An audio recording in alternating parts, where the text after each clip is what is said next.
part of the world. I'm Central Jersey, a concept that North and South Jersey doesn't even believe in, but Central New Jersey is a real thing.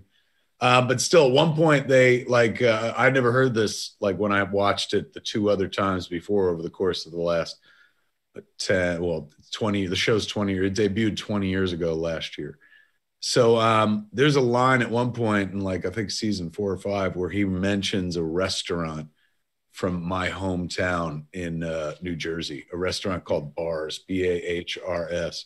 Been there. And he was like, "Go down the shore, we can eat at Bars." And I was like, even though I'm in the entertainment business and I've written and produced and directed and distributed films that have not only referenced New Jersey or, you know, specifically referenced like people I fucking know by name. I put my house, like the house I grew up in a movie, that was Randall's house in Clerks 2 and stuff.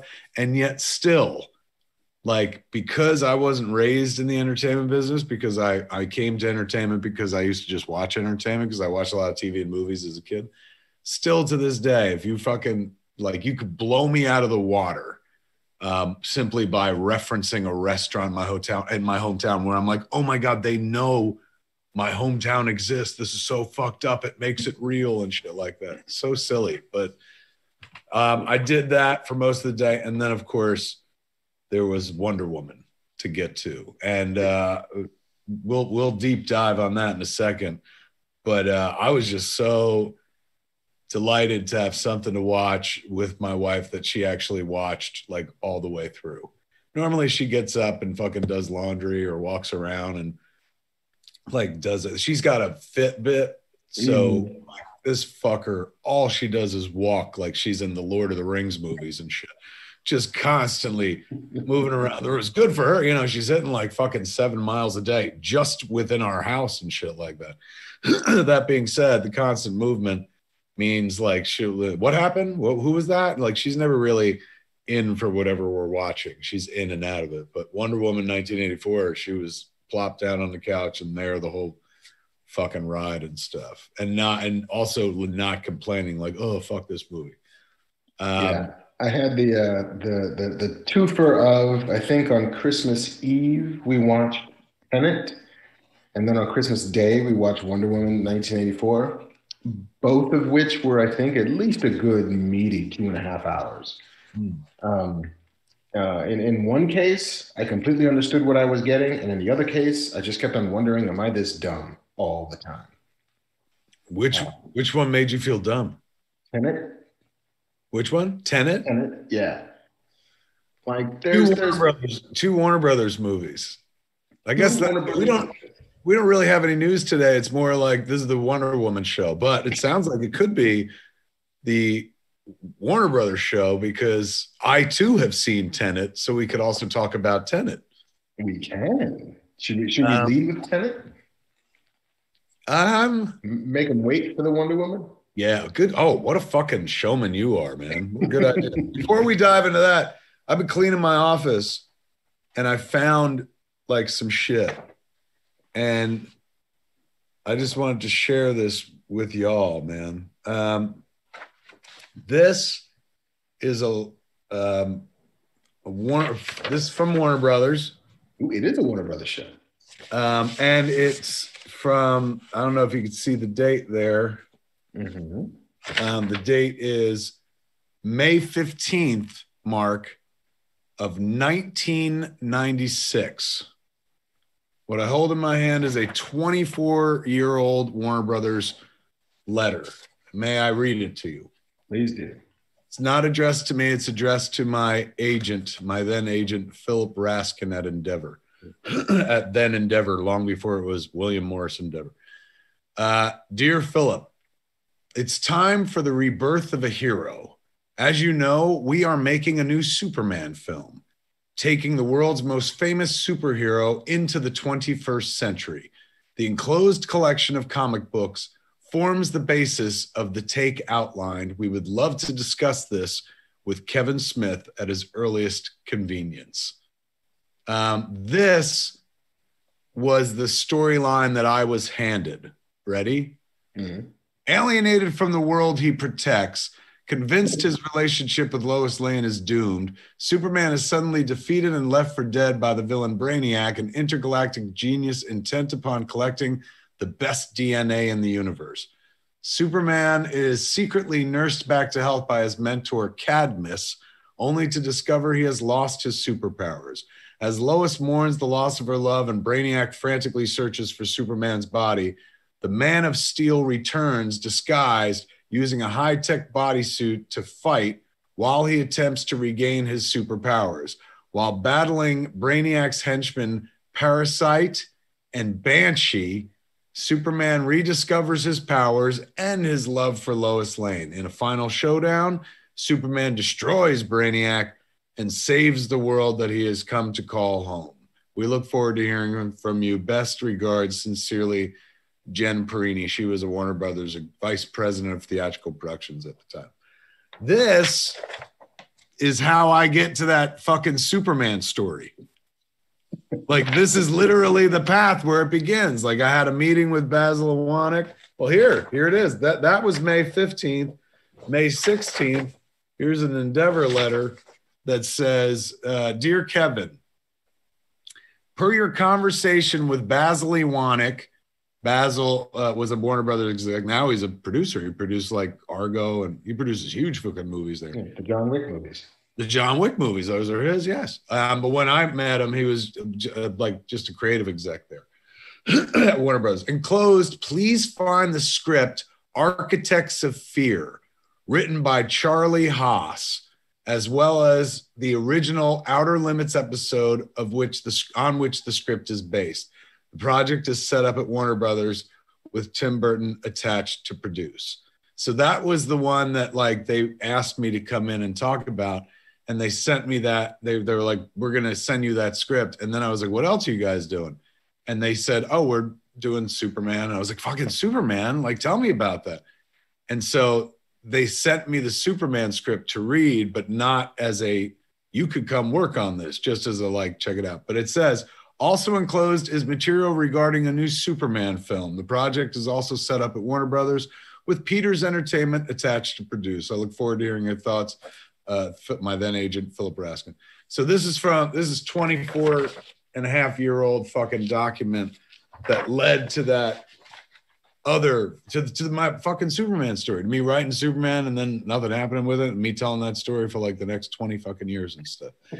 It's crazy. I've been finding all sorts of shit. Like, I've been cleaning out some trunks that were here in the office, and I found like the "if you plan to shoplift, let us know" sign that was on the register in Clerks. And I was like, this must have been from Jay and Silent Bob Strike Back or Clerks 2. Clearly it couldn't have been from Clerks.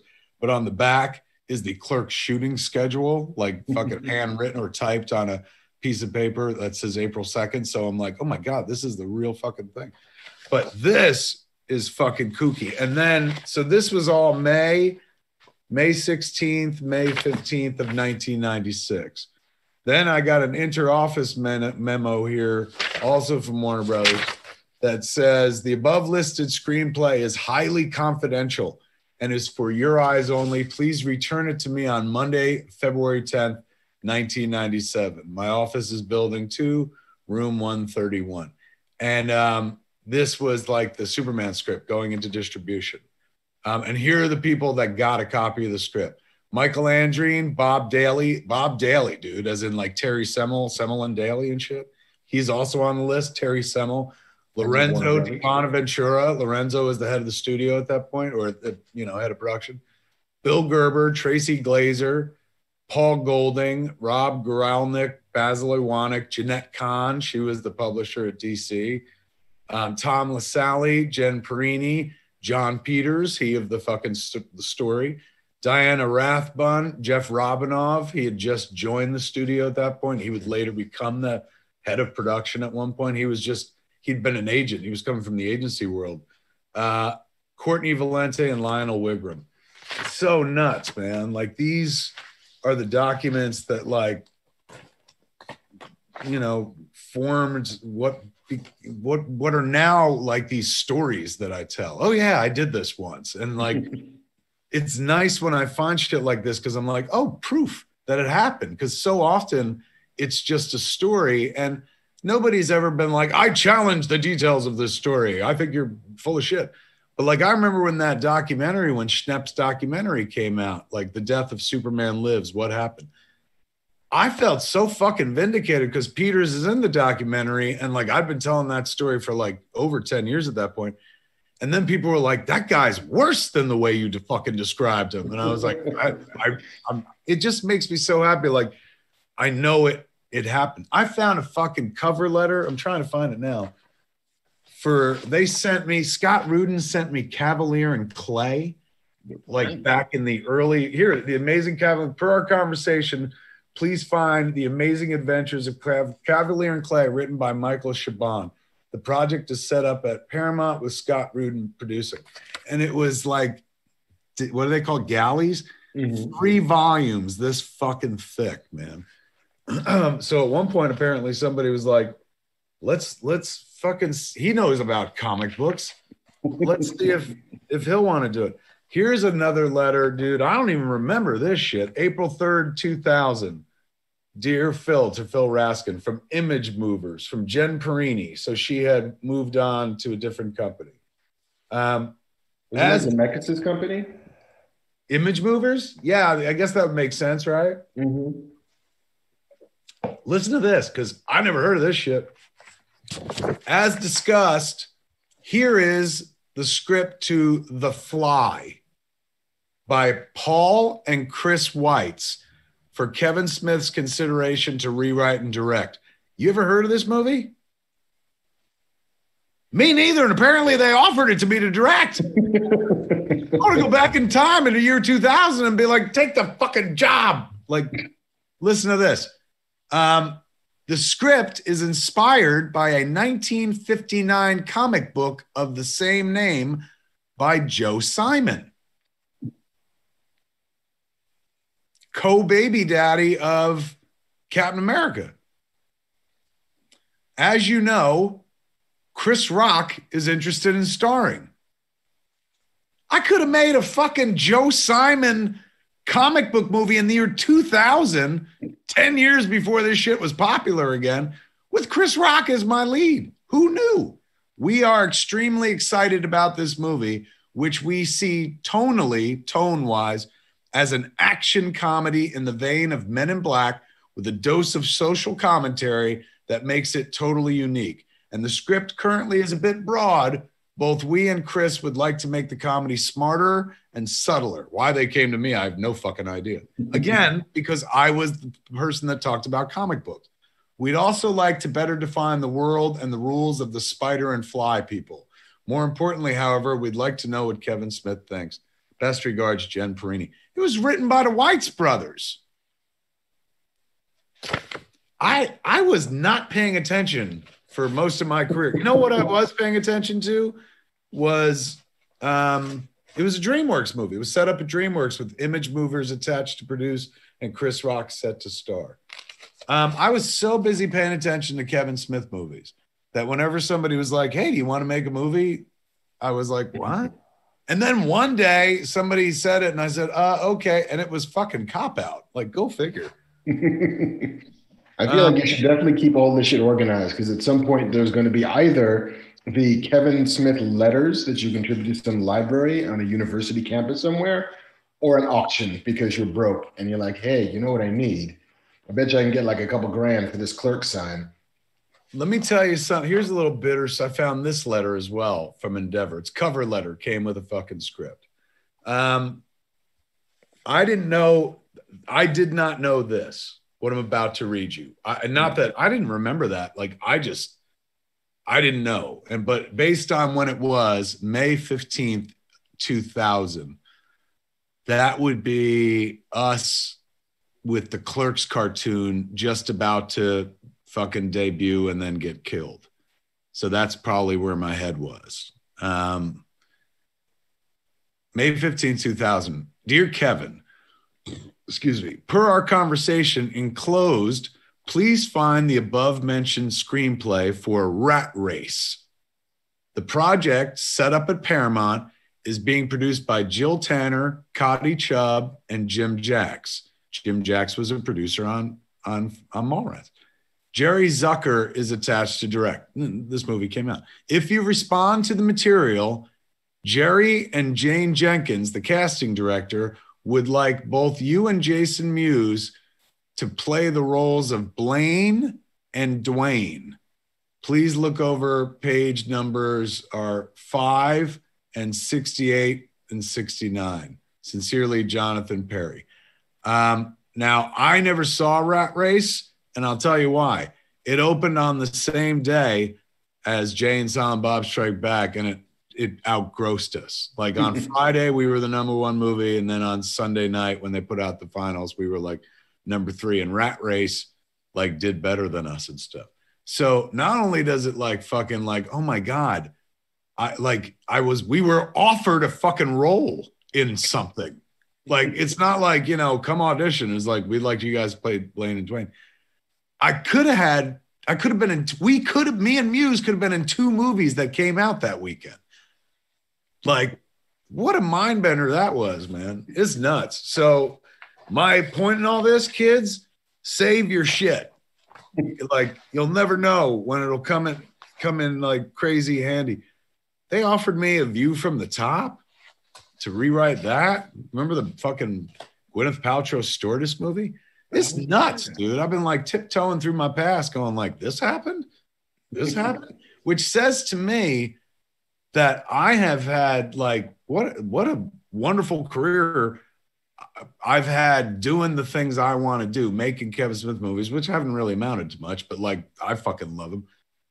Because people came up to me with like legit offers to do other things. And I was like, are you kidding me? I'm going to be making a walrus movie. Get out of my fucking face.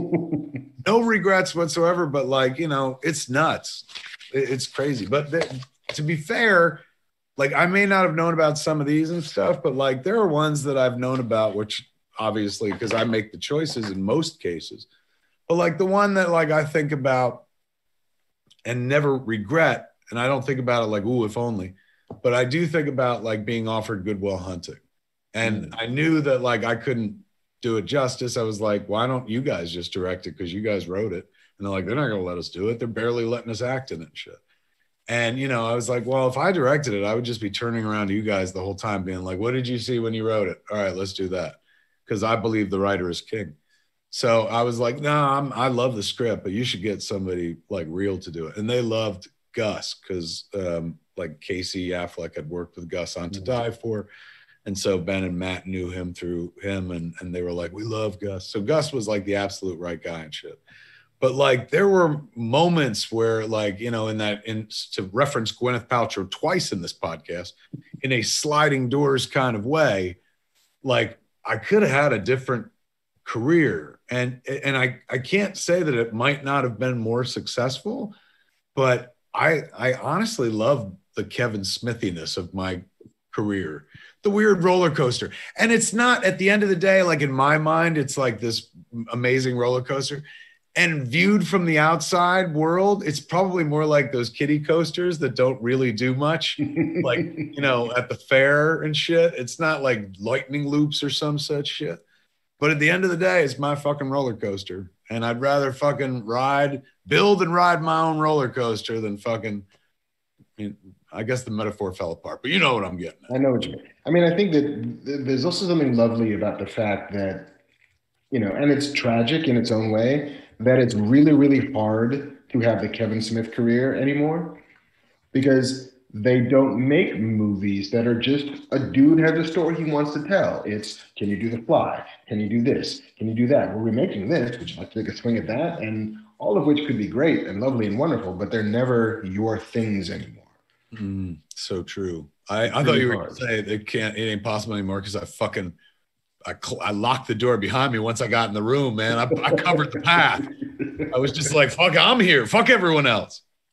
You know what else I've been doing all for the holiday? Eating like a fucking son of a bitch, man. But I guess that's what you do. But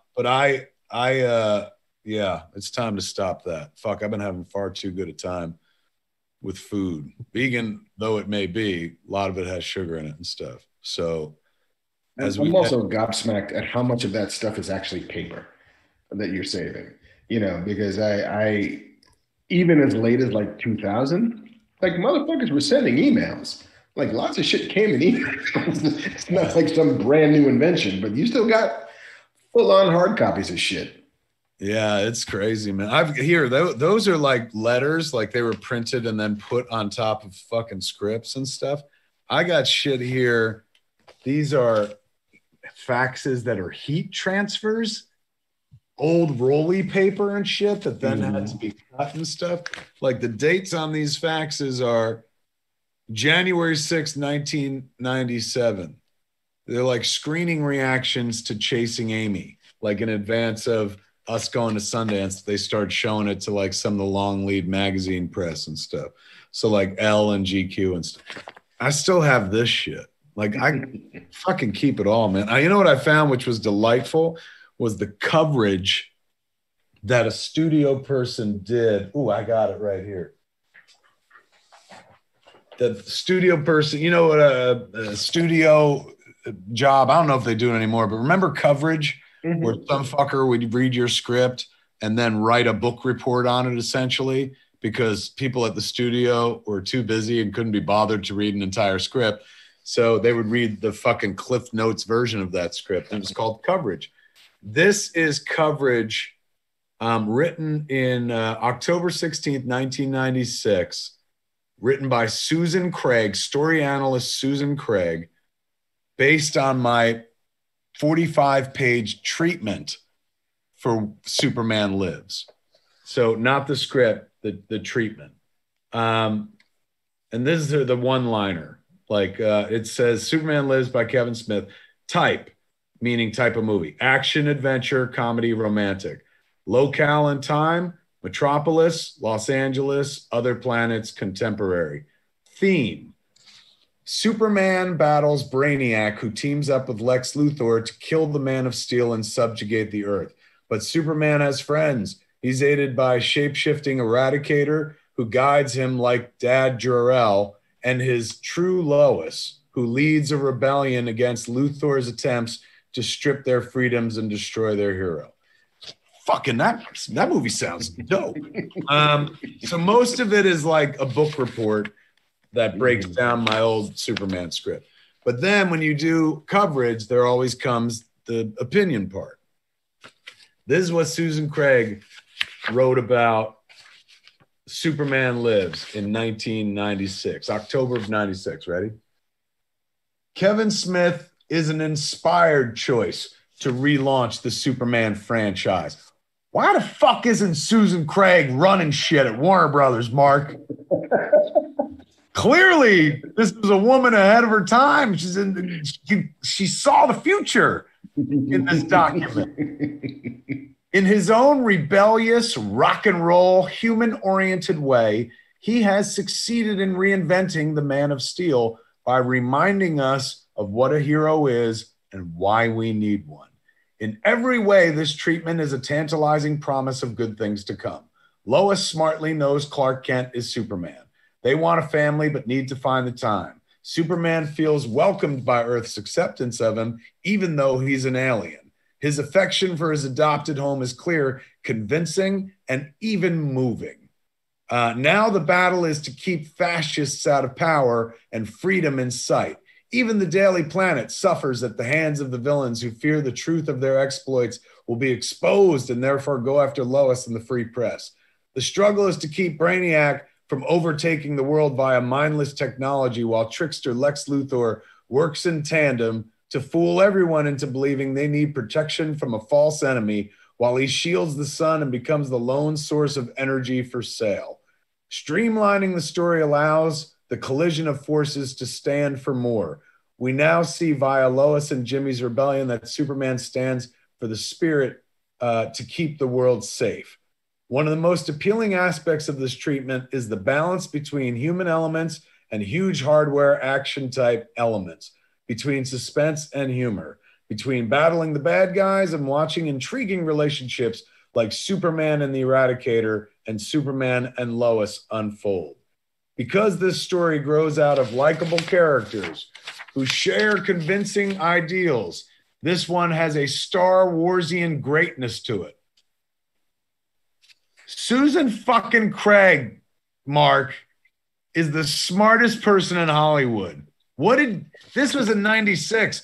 I hope to God Susan Craig like became a, a studio head that I just didn't hear about or something like that. Or maybe she became Susan somebody else. Like, she got married or divorced and lost that fucking name. What famous Susans have been in our business? Susan Sarandon. Mark, Susan Sarandon wrote this review. Star Warsian greatness, she said. My God. Subversively funny and filled with a kind of we can make the world a better place team commitment, this story ought to appeal on a worldwide basis. Gratefully, there's nothing goofy or campy about this solar-powered Superman who knows who he is and what he wants. It is also delightful that some traditional values are so beautifully surrounded by an emphasis on things that are very contemporary, such as computers, holographs, shape-shifting, etc. In the first draft, the key will be computers, plastic, the wheel. The future is yours. Other technologies. This efficient treatment sees Superman in a witty human way with a unique vision that is evident in the storyline, the characters, the dialogue, and perhaps most telling, the tone. It promises to recharge the franchise with wit, wisdom, eye-popping visuals, and a rowdy sense of good fun as the hero faces the biggest challenge of all, the loss of freedoms that make life worth living. Bro, doesn't that sound like a good fucking Superman movie? It either sounds like that or that Susan Craig really wants to like lock you in a basement somewhere. I feel like there was a missed opportunity with Susan Craig. I would have convinced her to become my agent or something like that, or my story editor or a fucking co-writer. She understood. She got me, man. So many in this town didn't get me like Susan Craig just got me. How delightful was that to read years later? Star Warsian, I was like, but even now, it doesn't make me go like, man, I wish that had happened. Because like, I got more value out of it. I feel we'll never know, but I still got infinite value out of it as a anecdote that I told for fucking years. And not doing it also like let me continue to be, oh, he's on the edge. Like he's not part of the system, man. He's fighting it, man. You know what I'm saying? Like I look forward to the It's a Wonderful Life version of Kev when like, man, nobody ever saw me for what I am. Well, it just so happens that we can visit the other version of you. And then you get the version where you just said yes to all of those things. I'll be honest with you. I assumed this whole time that you were my angel, and that's what we've been doing. It's just fucking looking back. I am your magical black friend, Kevin. Every time, what is it? Who does the shavers? Is it not Native does the deodorant? Who does the Manscaped? Every time you hear a manscaped razor snap on, an angel gets its wings. Manscaped, not a sponsor this week, but we love them regardless. We do. Yeah, man, nuts. The shit I've been finding. All right, but speaking of Warner Brothers, indeed, Warner Brothers is responsible for two pieces of big entertainment that just hit recently, and we all know what they are. Tenet. Just hit home video officially. Hit home video, not HBO Max. And Wonder Woman 1984 debuted on HBO Max on Christmas Day. So as we were talking about before we dove into that shit, should we start with Tenet? Let's start with Tenet. And, we are probably going to spoil these films, not insanely, especially in the case of Tenet, because I still don't know most of what happened. So it's hard to spoil a thing that you don't understand. I was going to say, I can't spoil Tenet because I'm like, I still don't know if I understand Tenet whatsoever. But yeah, how about you go first on Tenet? Because I just talked up a Blue Streak. I was really eager to watch Tenet. I wanted to watch it in the summer, but we couldn't because of COVID. I went so far as to try and rent out a theater in like just before or after Thanksgiving, and like literally I spent $250 and watch the movie just because I'd really like to watch the movie. And B, this was the only really new movie that one could watch. I'm like, I'm gonna fucking watch Tenet. I'm gonna go sit here in the movie theater, JC style, and just watch Tenet. We didn't JC, come together. did you do that? Didn't you rent a theater? JC did. I never did. I rented a theater and watched Jurassic Park just like the week before the baby was born. I took Jen out for like our last date night without child. It was like $100. Fucking A, man. So, Mark, Yeah. what stopped you from pulling a JC and just renting out a whole place? It was literally like the week I was going to do it, suddenly there was a new spike in Los Angeles, and started to get a little like, do I trust the theater that they cleaned it? Do I trust it? I mean, I trust nobody else will be in there, but like, it was just enough that it And made now, me. and I would consider you an educated man, smart individual. Not, I don't think of you as a fucking risk seeker or anything like that. Common sense you always tend to display. If that is your reaction to the idea of going to a movie theater and you work in this business, that's got to be what everybody fucking feels in general, which is why, when Tenet came out, it was not the movie that saved the box office. Now, to be fair, I don't know what movie could have saved the box office in the middle of a pandemic. It seemed like a fool's errand, but I guess because he wanted to get his movie out there sooner rather than later, Warner Brothers went for a theatrical release with Tenet.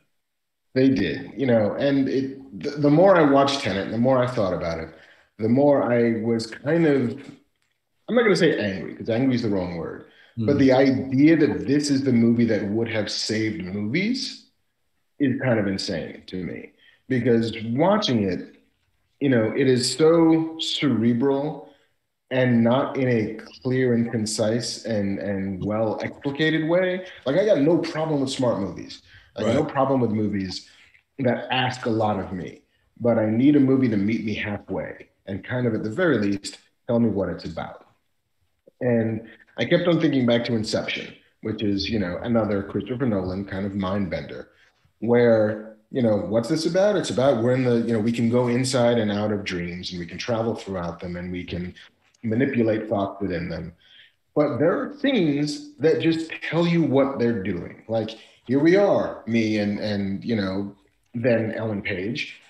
Let's let's talk about how this works. Let's talk about why you can't do this. Let's talk about the things you can do, the things you can't do. We'll talk about how you wake up from a dream. We call it the kick. And if you all of these things, so that when you get to that action later on, it all makes sense to you and you understand it. And to be fair, I would say to be fair, the first Inception is a wonderful movie. And, we're not here to fucking say one, raise one and lower the other, but it is a movie that like is so well done that you forgive the fact that half of the movie is literally people telling you what's about to happen. Just all exposition so that when it happens, you're like, oh, okay. And then he turns over to cinema. He's still cinematic when everyone's talking, but like, all that exposition, like could have been a Kevin Smith movie. There's so much talking, but the big difference is while they're talking, buildings are fucking folding on themselves and stuff like that. So when you get to the second half of the flick, or even the once you're past the first quarter or whatever, once the expository section has been taken care of, then he just lets loose cinematically, and everyone seems to accept and understand the rules of this fucking science fiction, the pseudoscience. Now, Tenet didn't seem to pull that off for me, like right off the bat. Whereas I was like, I understand the science behind Inception, and I, even though I know this is unreal and you can't do it, in the confines of this world, this makes sense to me. Like just like in The Invisible Man, when he had a fucking high-tech suit with mirrors, I was like, that fucking makes sense. They can't do it. It's fake, but like that, there's a logic to this and stuff. So Tenet's logic, I watched it with my wife so that I could be like, did you understand it? Because she's way smarter than me when it comes to shit like that. And it just didn't set up its rules as cleanly as Inception did. So most of Tenet, I felt I was trying to play catch up, going, wait, what? No, wait, what? Whereas on Inception, I understood it every step of the way. And it doesn't mean that like, oh, I predicted it. Not at all. But as you know, plot twists and contrivances are thrown at you as the movie shifts like the puzzle box, you know, still you're able to hold on. You know, it was like riding a mechanical bull and holding on the whole time. Whereas like Tenet is a mechanical bull, like on overdrive, and it's even tough to get on it, let alone stay on it. I felt. Is that? Yeah. And it's like in every scene that you're in, it's hard to say that it's a bad scene. You know, it's like, oh, this is really well done. And sure, I haven't really seen... Never executed. Everything is elevated. Incredible cinematography. Brilliant filmmaking. Nobody's taking... I ain't saying like he's a hack. Not at all. And the scenes work and the performances work and the score. Everything about it is cinematic and it feels big and stuff like that. But, you know, like, and I think Nolan went on record at some point and saying that this is the Bond movie he always wanted to make, but they would never let him make a Bond movie, which is also a little bizarre to me because, like, traditionally you wanted a British director to make Bond, and he's a British director. The biggest filmmaker on the planet wants to make a James Bond movie. Let that motherfucker make a James Bond movie. Yeah. But so this is his Bond, and John David Washington, who I like quite a bit, is basically playing his James Bond, even though he never gets a name.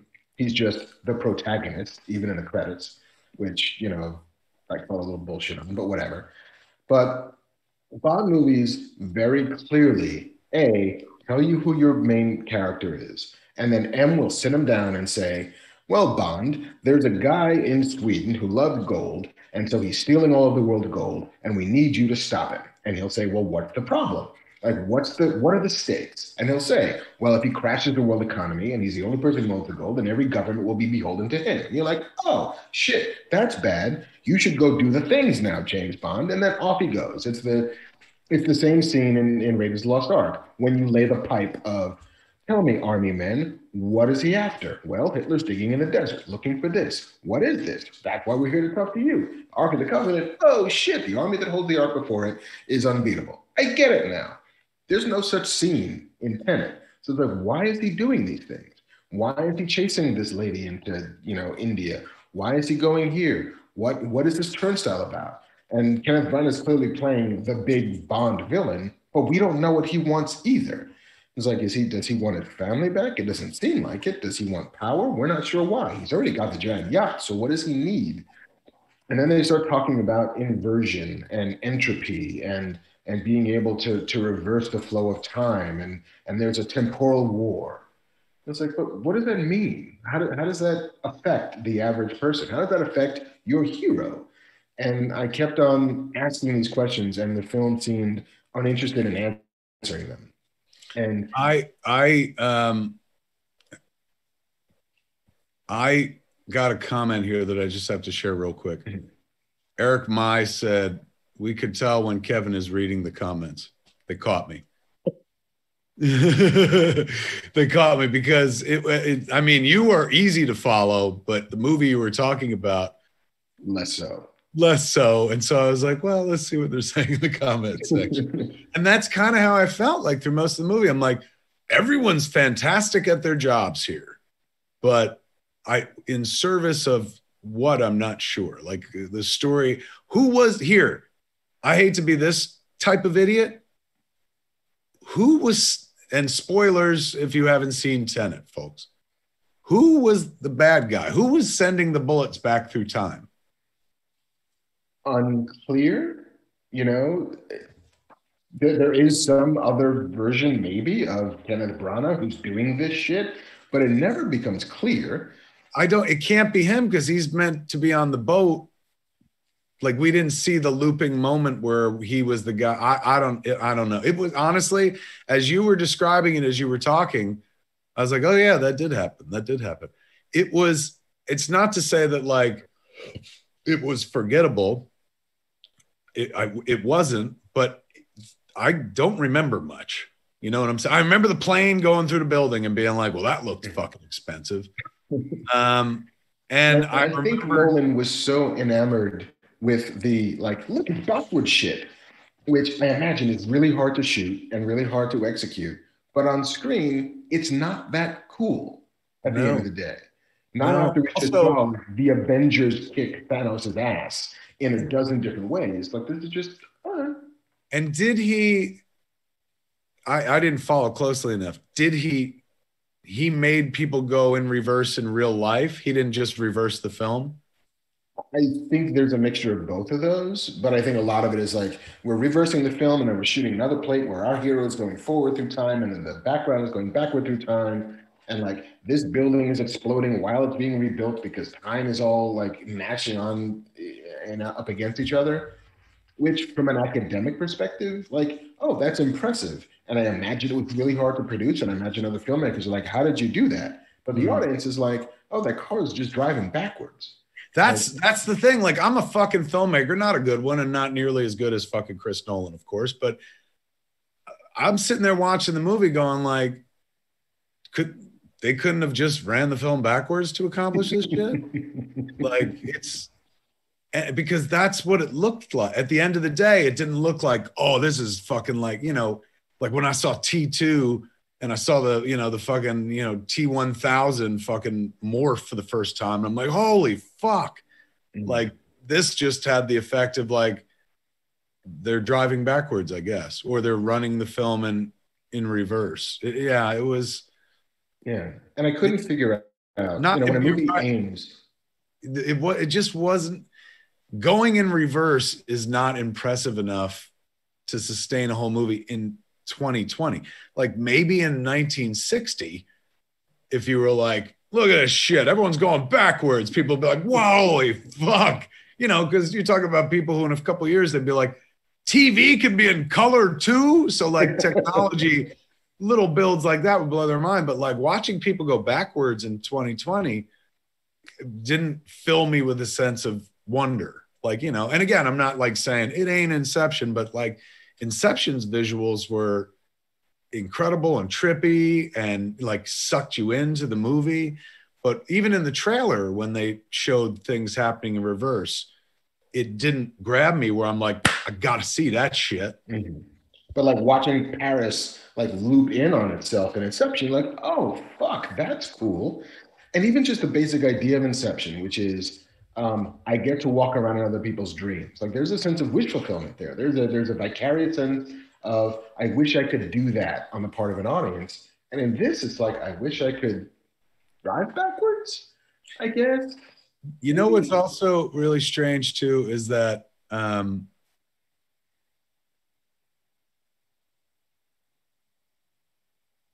don't think this like, and I'm not saying, I'm saying for me, I was lost, but I couldn't tell you what Leonardo DiCaprio's character's name in Inception is. But I think even having said that, I think calling your main character protagonist, or what was he called? Was that Yeah, it? yeah, in the credits.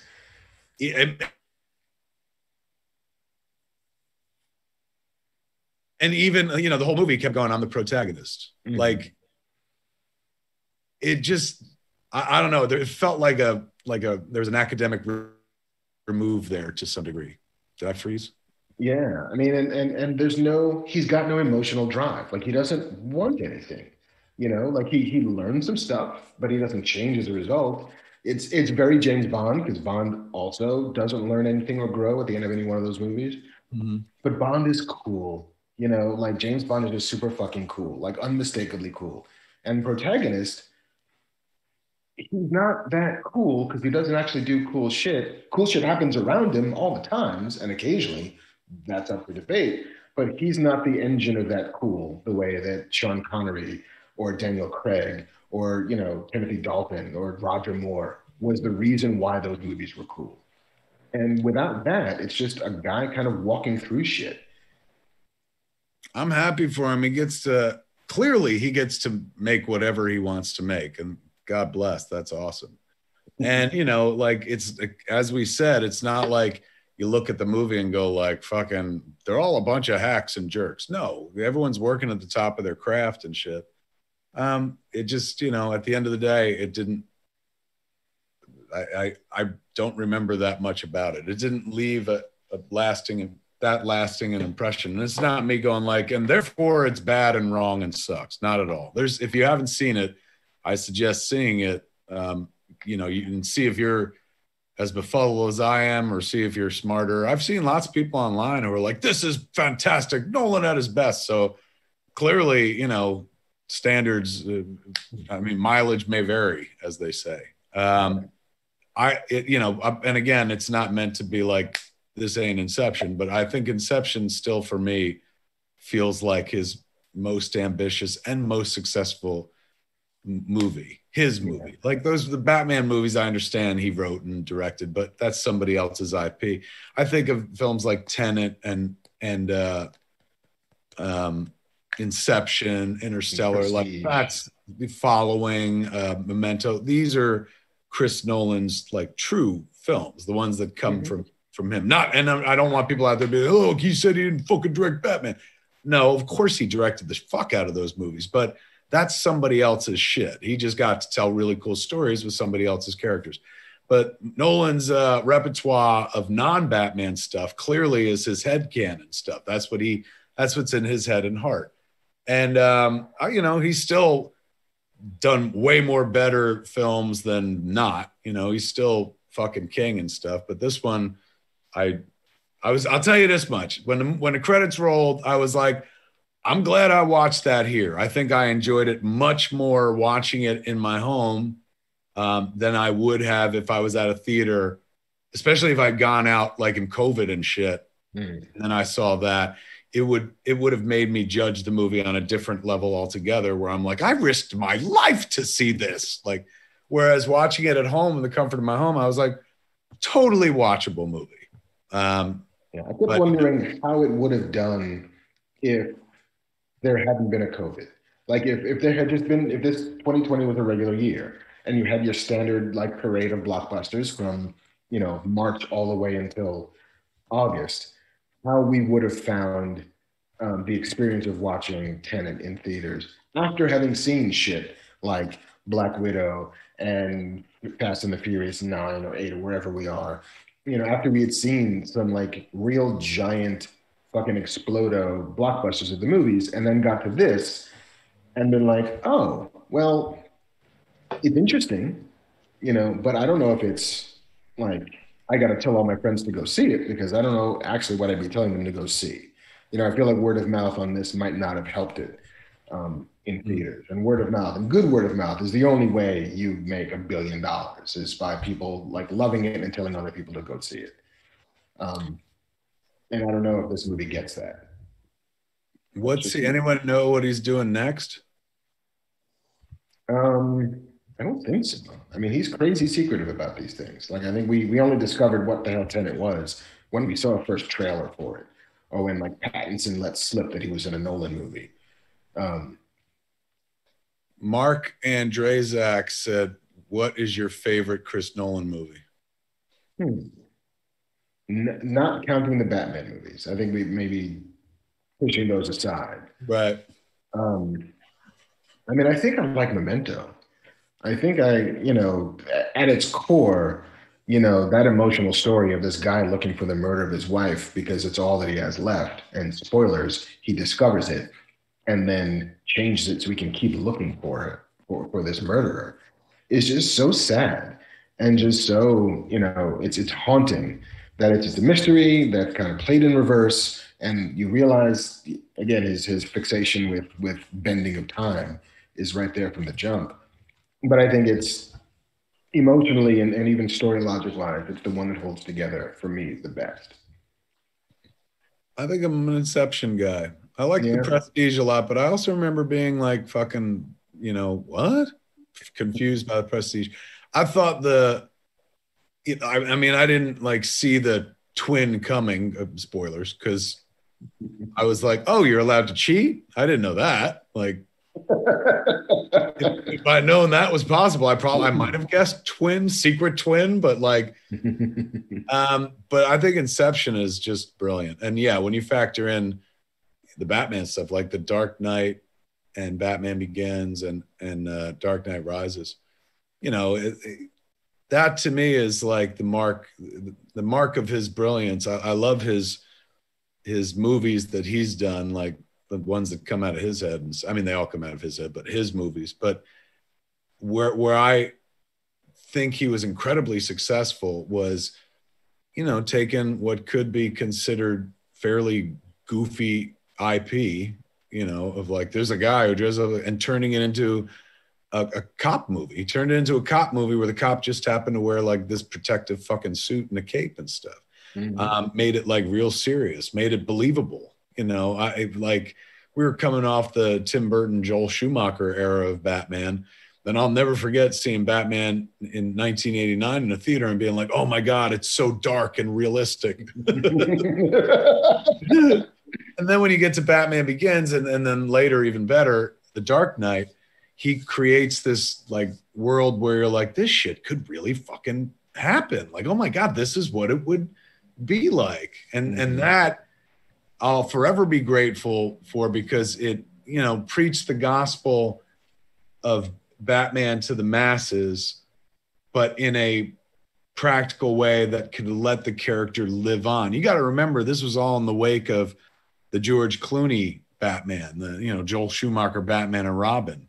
And at that point, people were like, well, I guess that's all over with. And, you know, Nolan found a way with, oddly enough, Jeff Robinov, the guy whose name was I mentioned before, because he was the one that brought Chris Nolan in to do, you know, it was the movie with Al Pacino and right, Insomnia. He brought him in to do that. That's how he got to Warner Brothers. And then from there it was Batman and stuff. So, you know, that's a guy who, as a Batman fan, I'll forever be grateful because he saved fucking Batman. I'm not saying like Batman was fucking dead and he was never coming back, but this dude like breathed legit life into that character. And then, you know, we tend to maybe forget now because we've had 10 years of amazing Marvel movies, but like with The Dark Knight, you know, makes $1 billion and gets like Oscar nominations. That was a historic fucking film. And based on like, you know, fucking, oh, this is yet again a story about a guy who dresses like a bat who fights a guy dressed like a fucking clown. And still he found a way to make it smart and shit like that. So yeah, he's obviously a genius filmmaker, but fuck, man, what he was able to pull off with the Batman, that for that, he'll always have my utmost affection and respect as a filmmaker. Although I'm sure a lot of real cineists and maybe film Twitter would be like, ugh, liking his Batman stuff is like, you know, liking the Beatles hits. You gotta like the fucking deep cuts as well. And I do. I like some of his deep cuts. This current cut, though, while totally watchable, was a little more baffling to me. Yeah. And a little too long.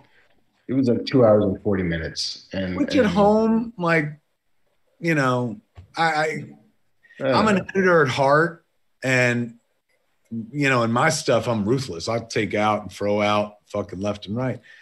When it comes to watching other shit, especially if I'm watching it at home where I can pause it, go to the bathroom, grab something to eat, come back and whatnot, I'm a lot more forgiving about time. But that being said, I agree. I was like, you could have done this. This could have been a brilliant 90 minutes. You know what I'm saying? Given that I didn't know what was going on, I was not precious about any of it. Easy to understand, you know, fucking cinematic. Again. We lost you there a little bit. I guess I got shit connection here, man. We were working on that. Wilkins ordered something new that should make it better.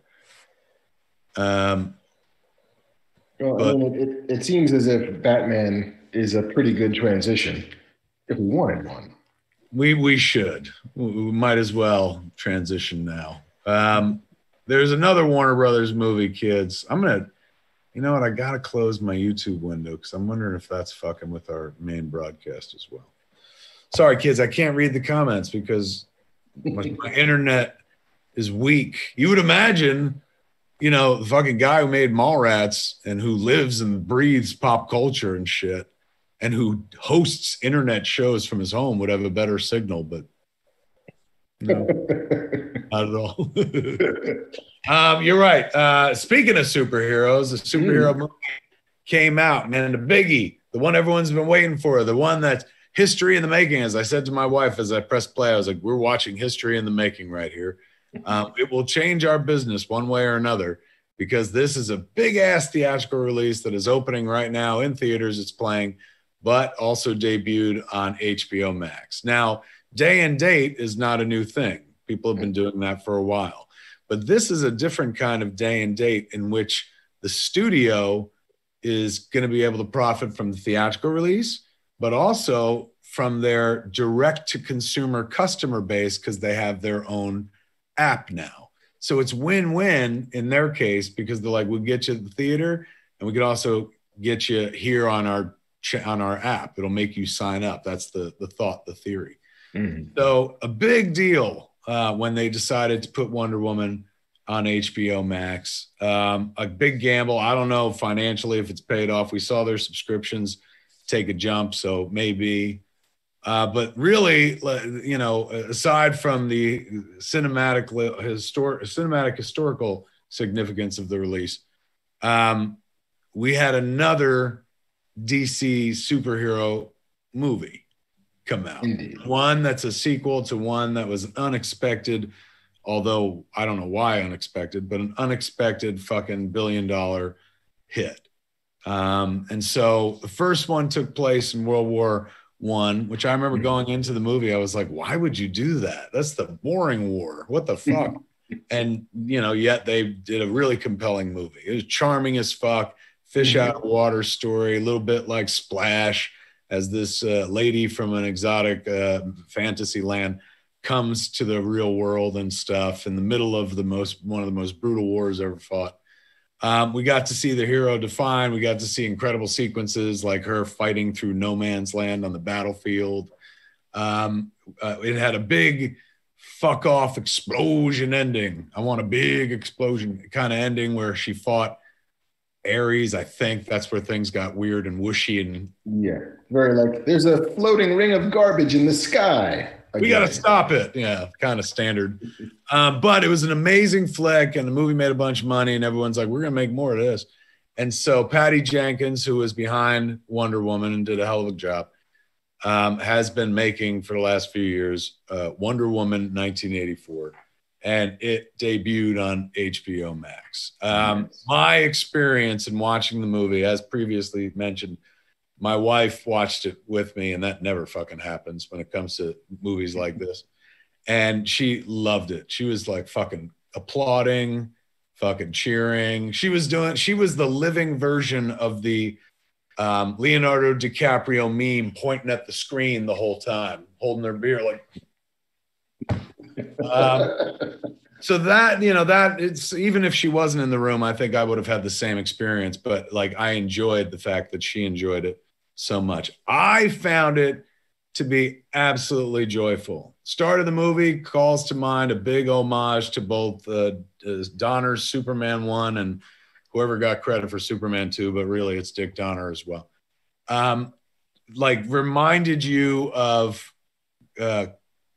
old school Chris Reeve Superman, charming. No real hardcore, this motherfucker's gonna get murdered. This motherfucker's gonna get branded in his skin by a fucking bat. Like no darkness whatsoever. As bright as the decade in which the movie is set. They don't lean into the 80s as much as they probably could have and stuff. They let you know where you are, and then they kind of just abandon it just to a large degree. But what it set up was reverse. The story sets up this reverse version of the first Wonder Woman, except this time Steve Trevor, played by Chris Pine, is the fish out of water who's this weird, wonderful modern world, which leads to like really beautiful, quiet moments. Like this guy who was a pilot, if you remember the first movie, sacrifices himself to save the day. I can save today, but you can save the world, Diana. So there's this beautiful little moment where, here he is in the present and he sees like just a standard TWA jumbo jet go over. And this kid, fucking Chris Pine, is such a good actor. You know who his dad is? The boss on Chips.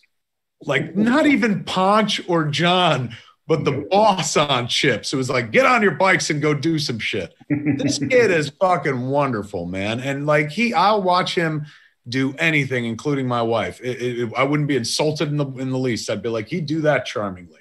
His delivery, him looking at that plane with a sense of like, wow, like communicated in a weird like way where I'm not a pilot, but I am a person who lives in the modern world and does take for granted shit that I see all the time.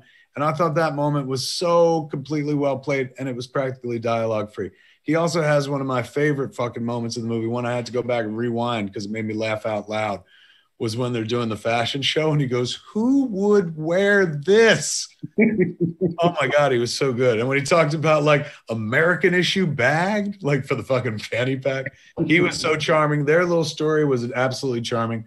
The Maxwell Lord storyline, even that, villain had soft edges to it. I'm not saying there were no stakes in this movie, but like you never felt that anyone was in all that much danger. Like even from the opening scene where you kind of see Wonder Woman doing her rounds, she definitely, there's some jeopardy and whatnot, but you never get the impression that like people are going to die. It just has that Superman. Until they just started dying. And then they started dying. It had that Dick Donner Superman feel to it, which makes sense because it was co-written by Jeff Johns and he kneels at the altar of the Dick Donner Superman movies. So, as a kid who grew up with those movies, I loved that tone of the beginning of the movie. I was like, I'm here for it.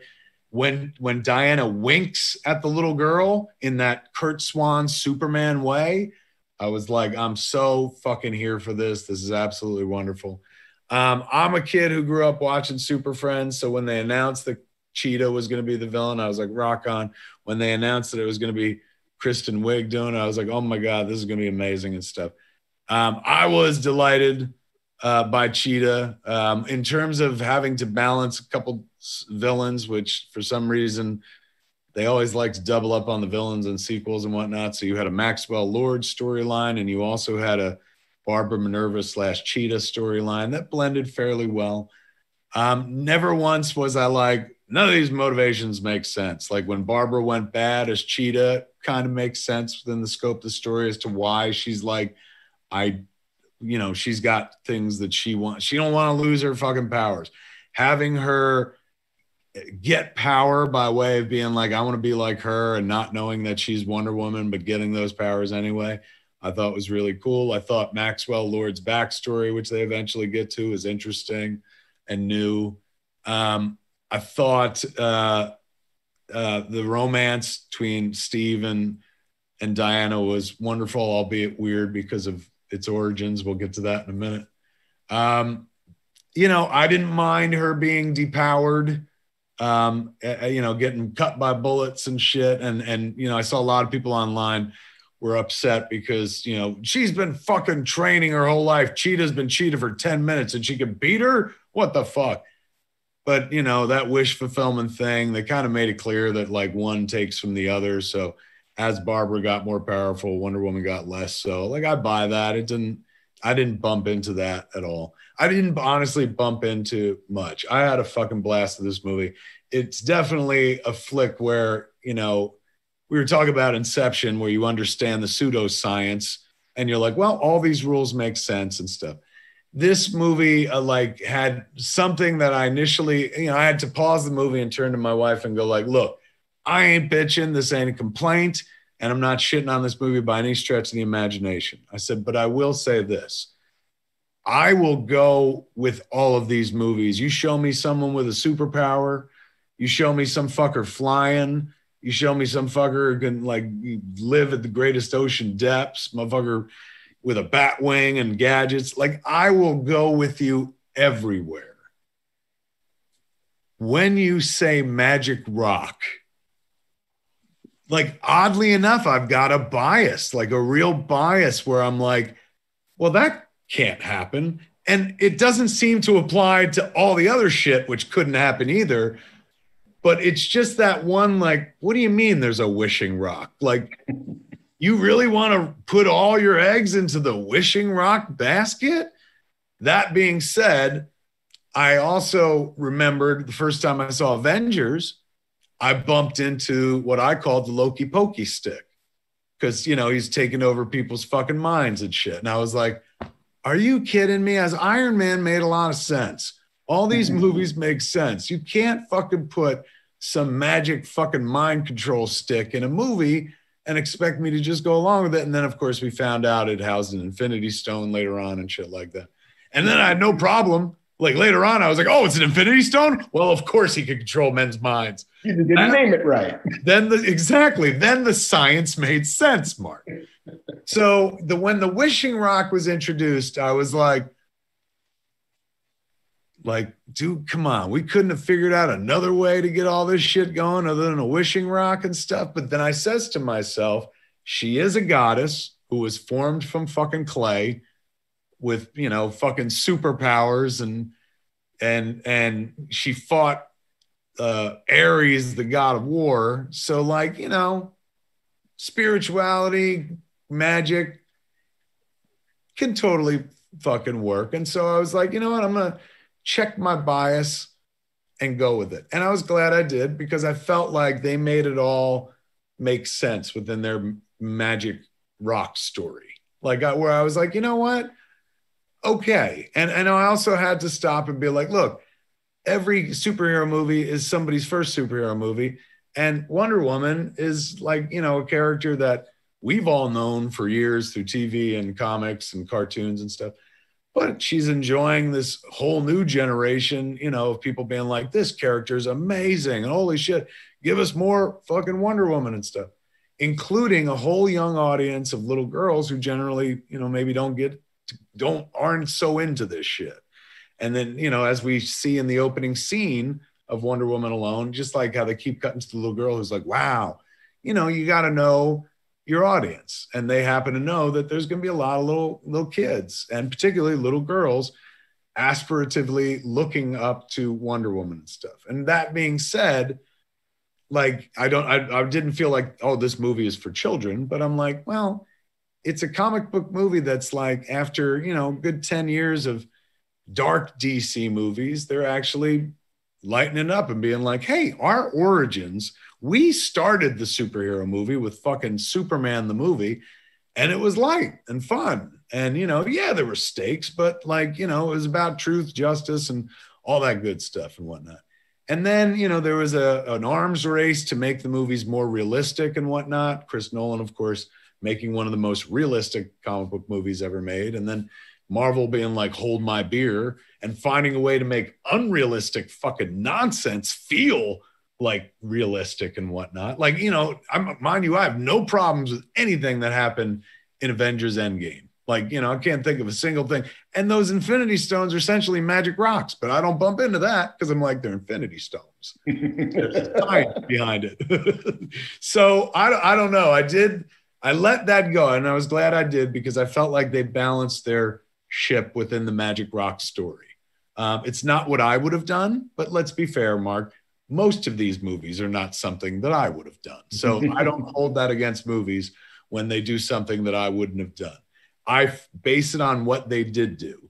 And what they did do was make that magic rock story kind of work, where I'm like, well, good for you guys. Like, I wouldn't have gone that route, but, like, it totally fucking plays and stuff. By the time watching, you know, the Barbara Minerva Cheetah arc come to a conclusion with the big fight, my bar is a lot lower than most people's and whatnot, because I can't make good CGI anyway and shit. So whatever anyone could do is always impressive to me.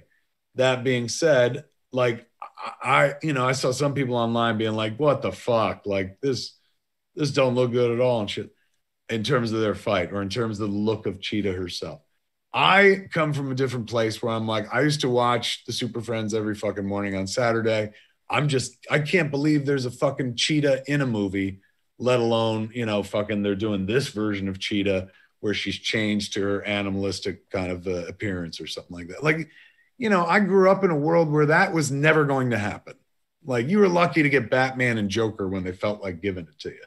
But like Wonder Woman and Wonder Woman versus Cheetah, you were never going to see that shit in fucking live action.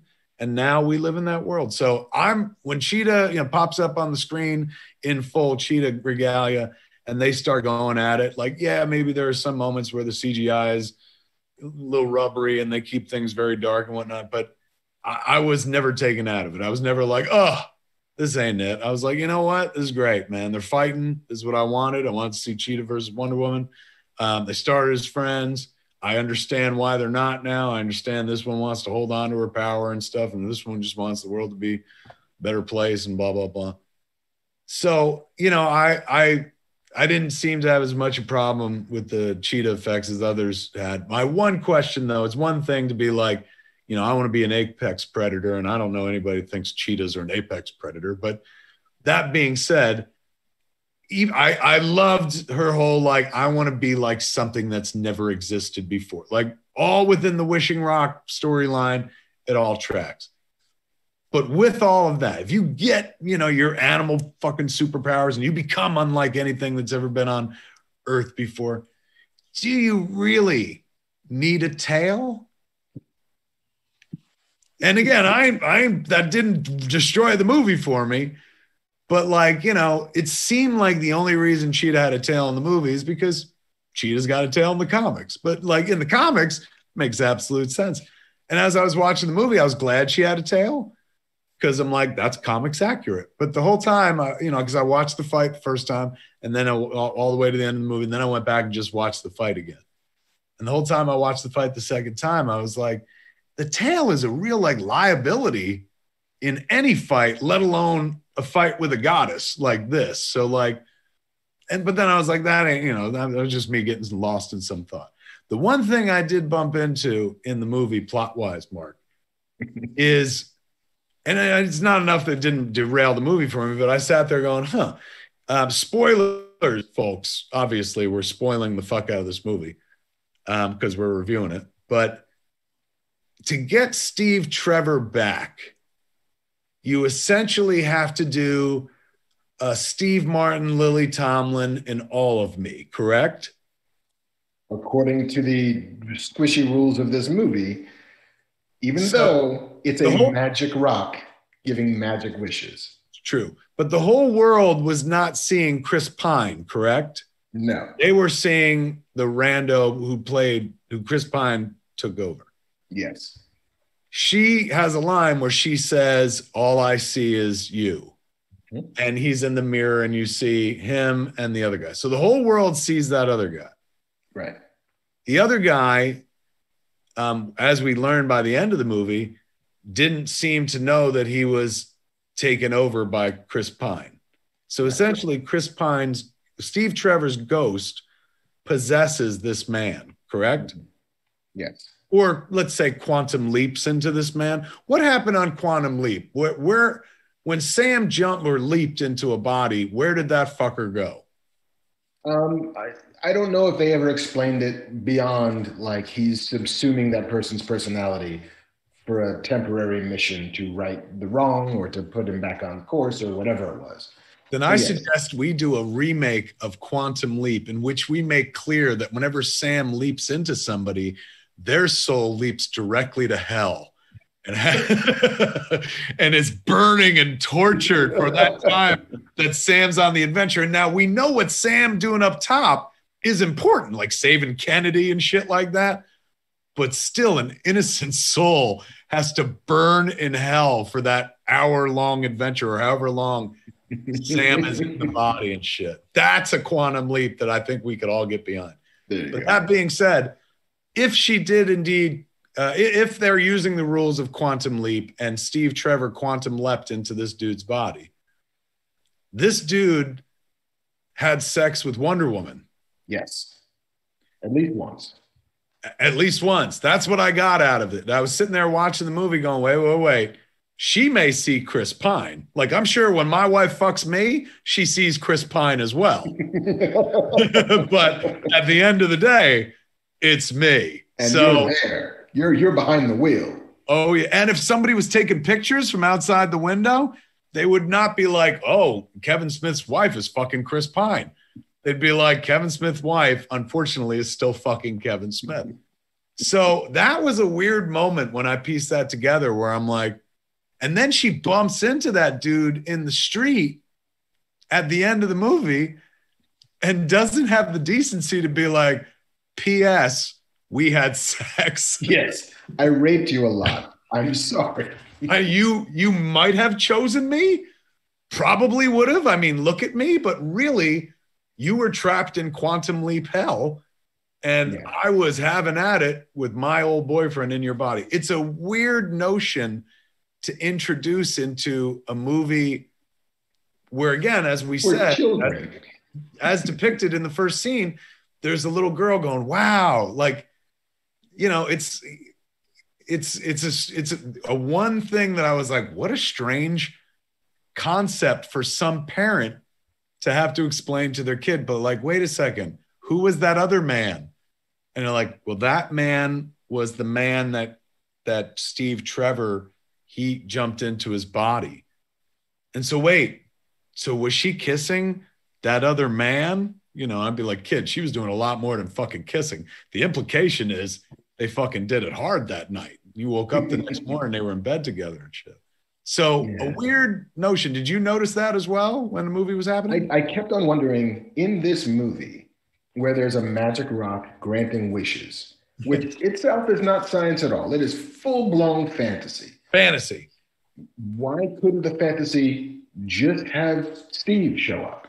Not zombie Steve, not like inhabit some other dude's body, possession style. Just fucking Steve Trevor.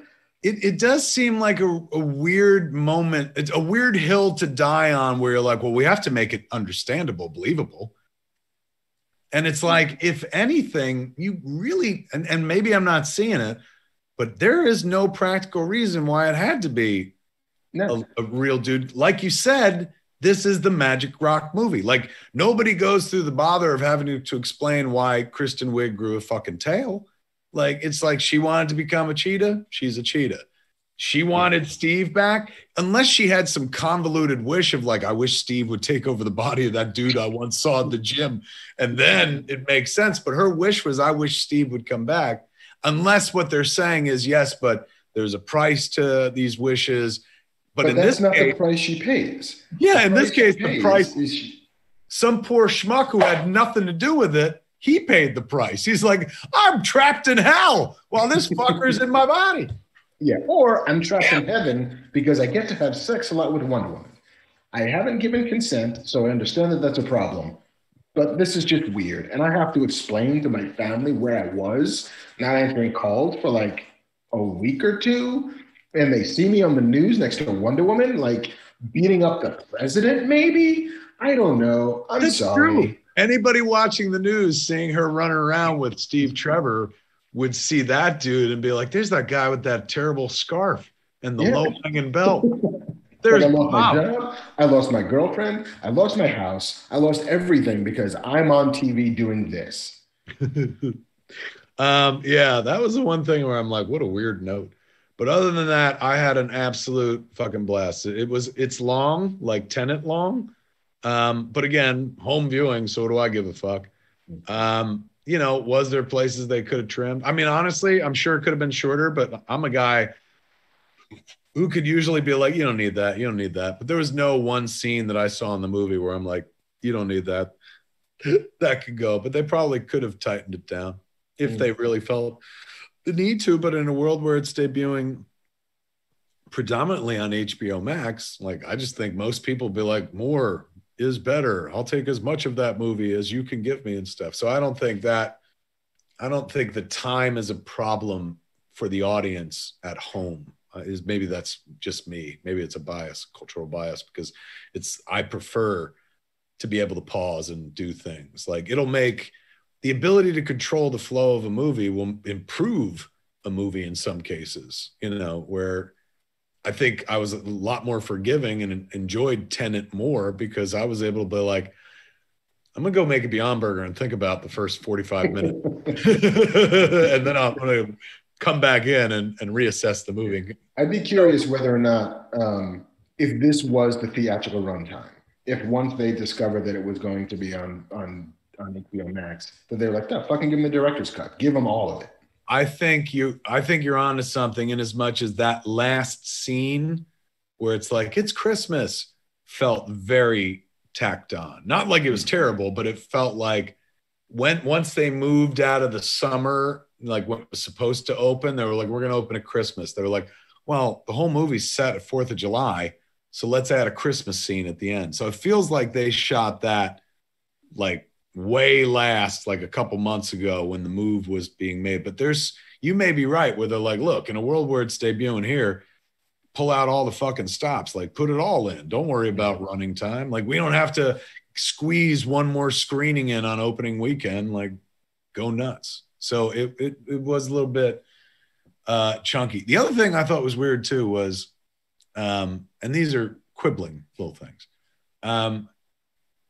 You're a girl walking home in the dark, and some fucking drunk asshole's like, hey, and it goes from like bugging you to maybe from harassing you to possibly assaulting you.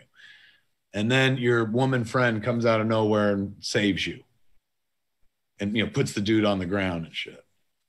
And then your woman friend is like, all right, bye. Fucking let you keep walking in the dark.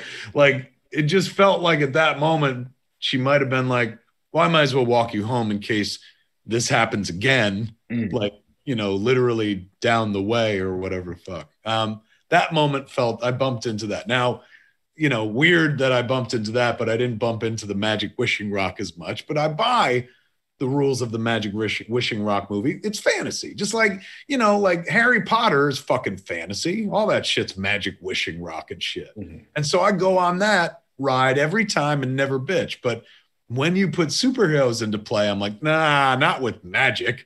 Magic's not real.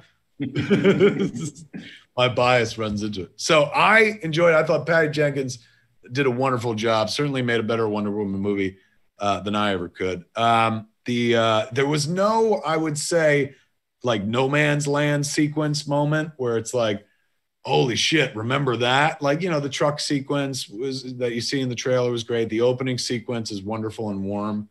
And the cheetah fight is I was very satisfied. And then the third act, like, culmination is kind of a non-fight. Felt like they gave you Cheetah because it's not like she was going to fight Maxwell Lord.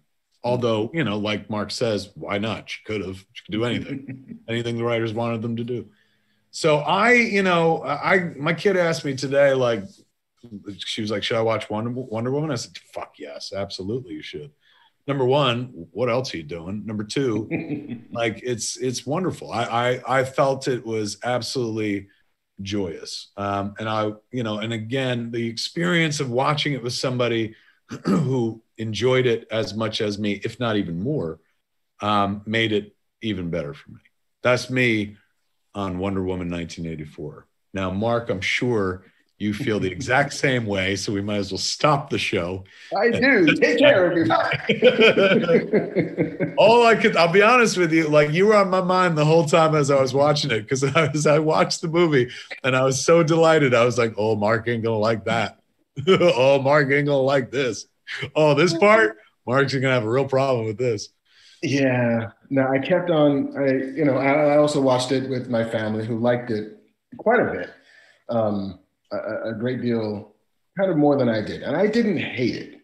I just kept on wondering, kind of where the Wonder Woman in this Wonder Woman movie is, because there's a lot of time that we spend with Maxwell Lord. There's a lot of time we spend with Barbara Minerva. And when you get, Gal Gadot and Chris Pine together, like, they're lovely together. There's so much great chemistry. I remember listening to this podcast who was talking about how similar he found Gal Gadot and Arnold Schwarzenegger, in that neither of them are particularly good actors, but they are incredibly magnetic as movie stars. Like, they do the job they're supposed to do. Accents be damned. They're gorgeous physical specimens, but they embody this sense of somehow approachable and somehow godlike on screen.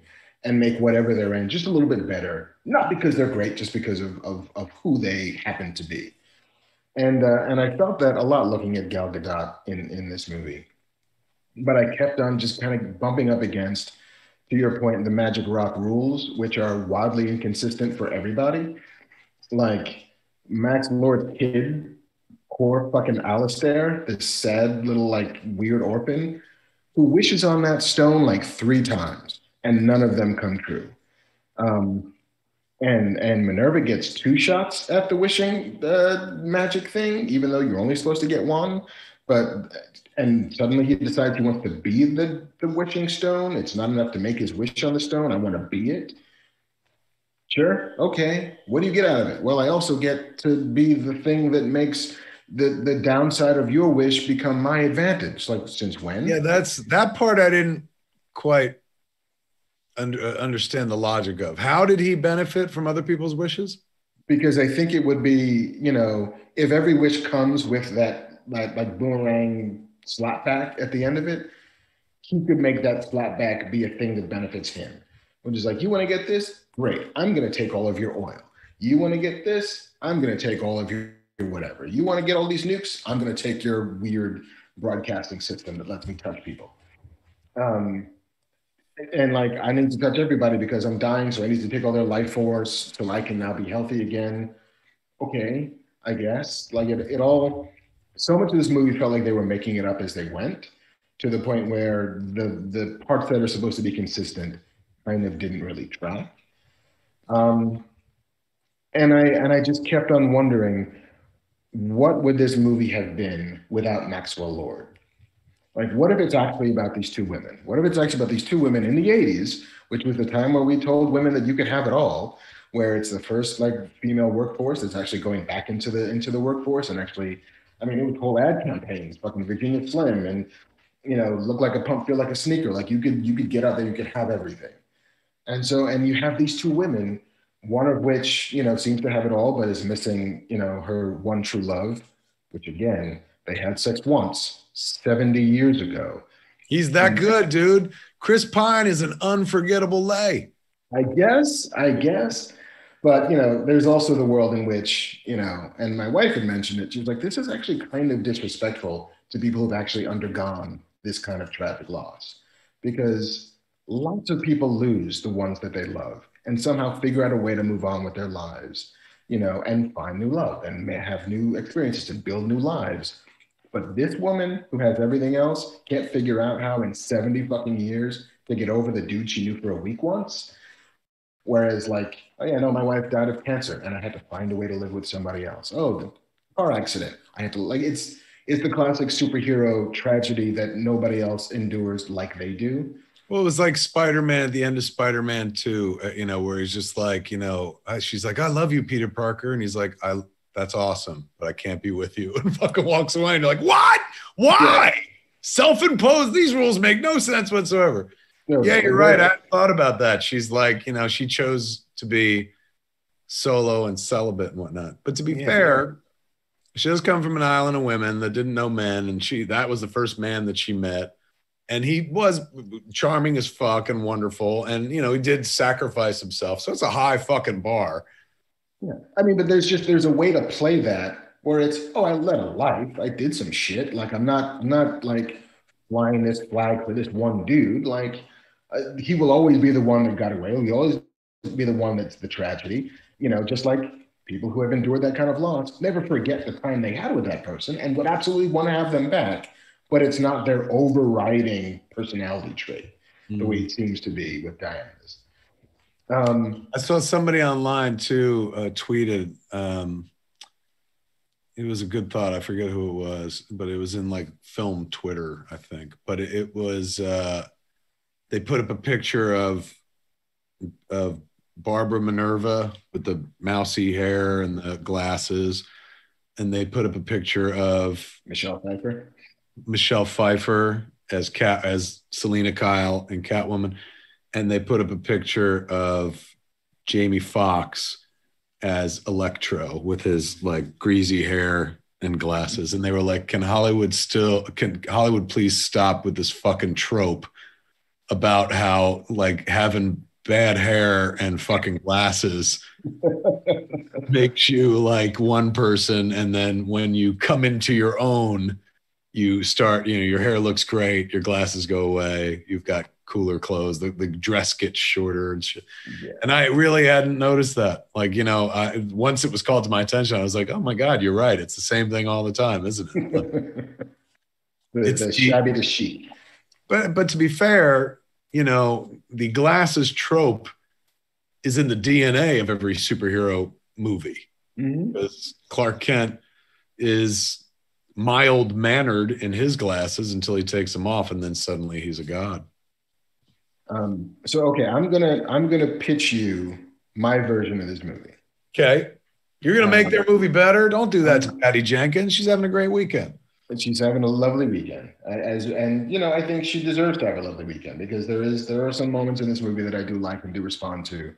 But I think if I watch this movie immediately after the first Wonder Woman, I kind of start to think, what happened? Like, that was a movie that was kind of all about like female empowerment until the last half hour, which is some weird studio mess. Right. But it's all about the lessons of the Amazons. It's all about keeping your faith and keeping true to who you are, and it's all about strength without being cruel. Like, I think a lot of what made Diana's Wonder Woman work is there was a softness to the way she just pummeled things, and the way she went through the world, that I think some of which you lose a bit here. So okay, so I'm gonna pitch. All right, wait, before you pitch, JC, give Mark the full screen for his pitch, because I want to smoke while I listen to this. If he's gonna make the movie better, I've got to be in the right frame of mind. I could always just blank my screen out if you need me to. Oh, there you go. Look at that. Look at that full screen sexiness and shit. Ladies and gentlemen, give him a close-up. That's what we always used to do back in the day. Give him a fucking single. He deserves it. All right, make the movie better. All right. So the opening sequence, which I didn't understand the moral of, like, baby Diana doing shit, other than don't cheat, which I get it. But what if this is, baby Diana is stronger and faster than everybody else in this race, but still loses. And maybe the person she loses to is a digitally de-aged Linda Carter. Like, you just make that character an actual fucking character. Which, by the way, again, spoilers and shit, but that was one of the most magical moments in the movie, was during the credits. They should have found a way to work that into the story proper, because, and they did, in as much as the setup to where the golden armor came from. Mm-hmm. But like, I would have let that moment play out, like, in the movie, not in the credits, because it was wonderful. Go ahead. So you get de-aged Linda Carter, who wins the race. The moral there is that power doesn't make one great. The greatness comes out with being the fastest or the strongest, but the greatness is in what you do with it. You wipe the movie of almost every trace of Maxwell Lord. Completely. If you have to have him, he's a kind of a low-level, like, tertiary bad guy, but whatever. You still have all of the Barbara, Minerva, Diana bonding, but you give more time to the fact that this is how Diana's lived her life. This is the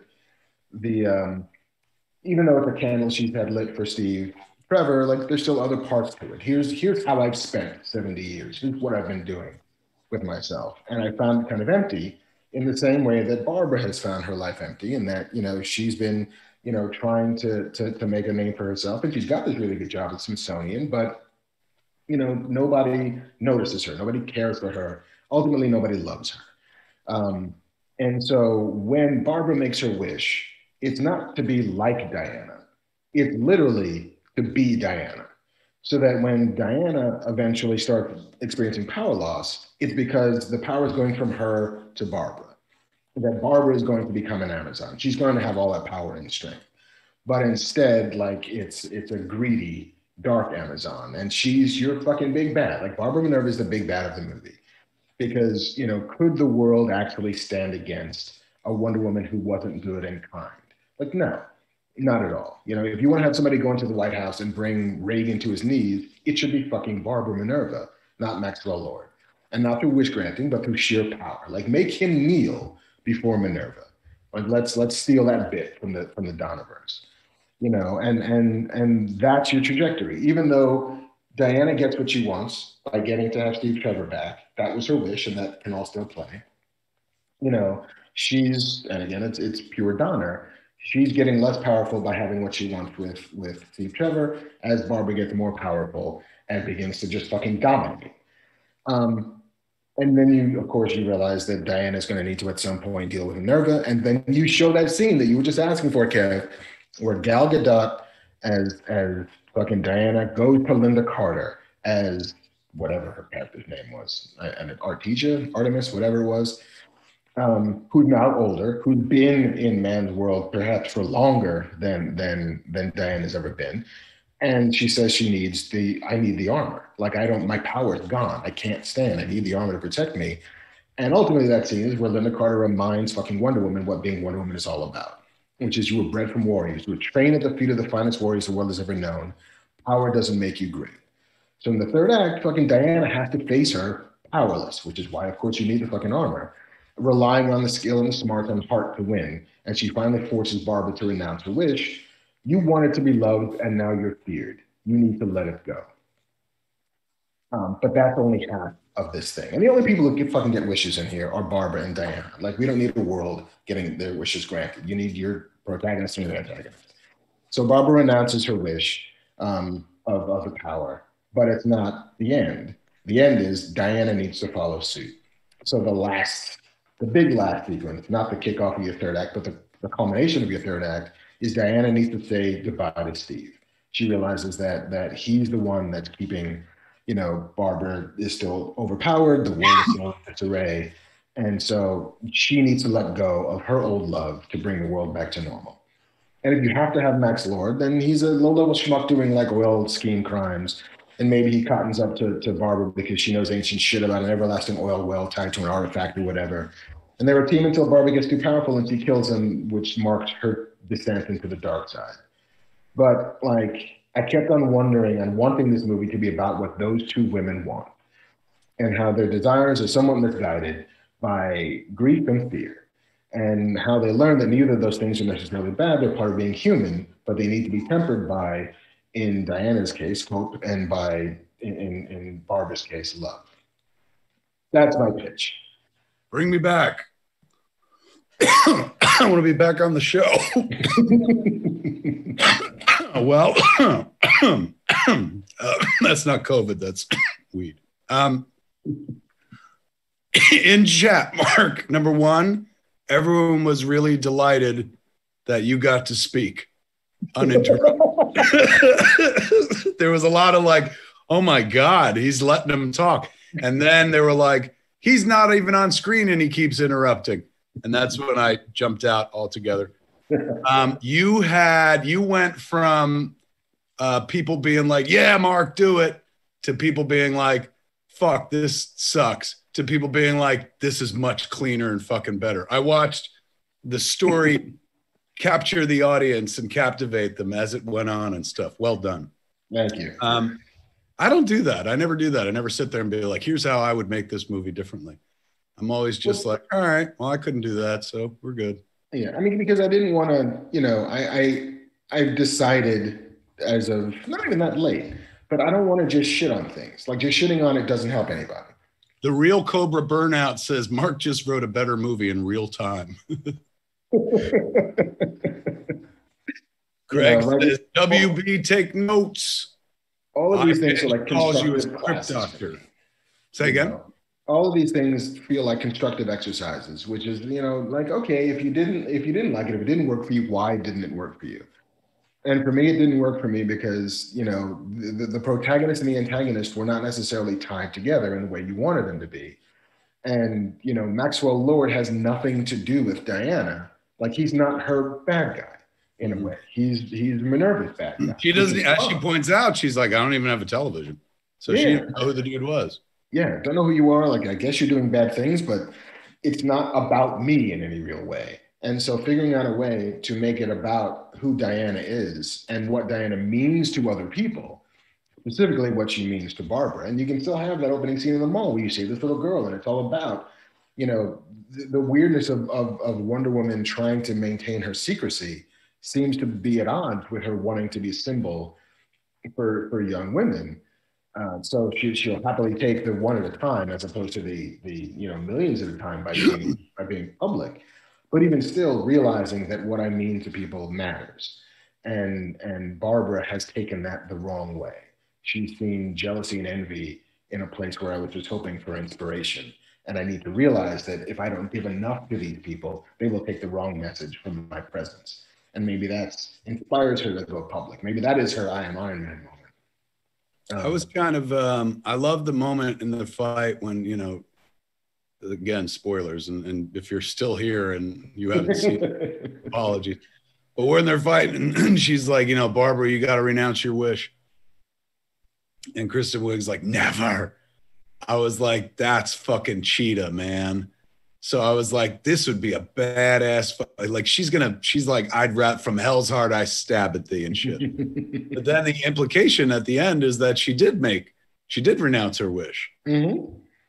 So she does. She wasn't. So when she said never, she wasn't, she was lying. Yeah.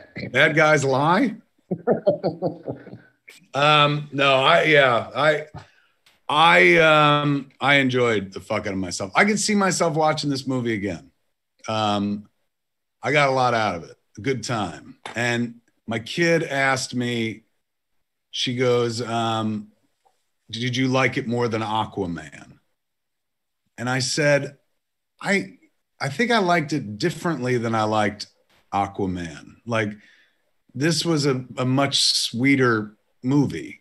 And there's nothing, I'm not saying Aquaman is an action movie and you got a few sweet moments, but it's like a driving action flick, very packed to the fucking gills, epic.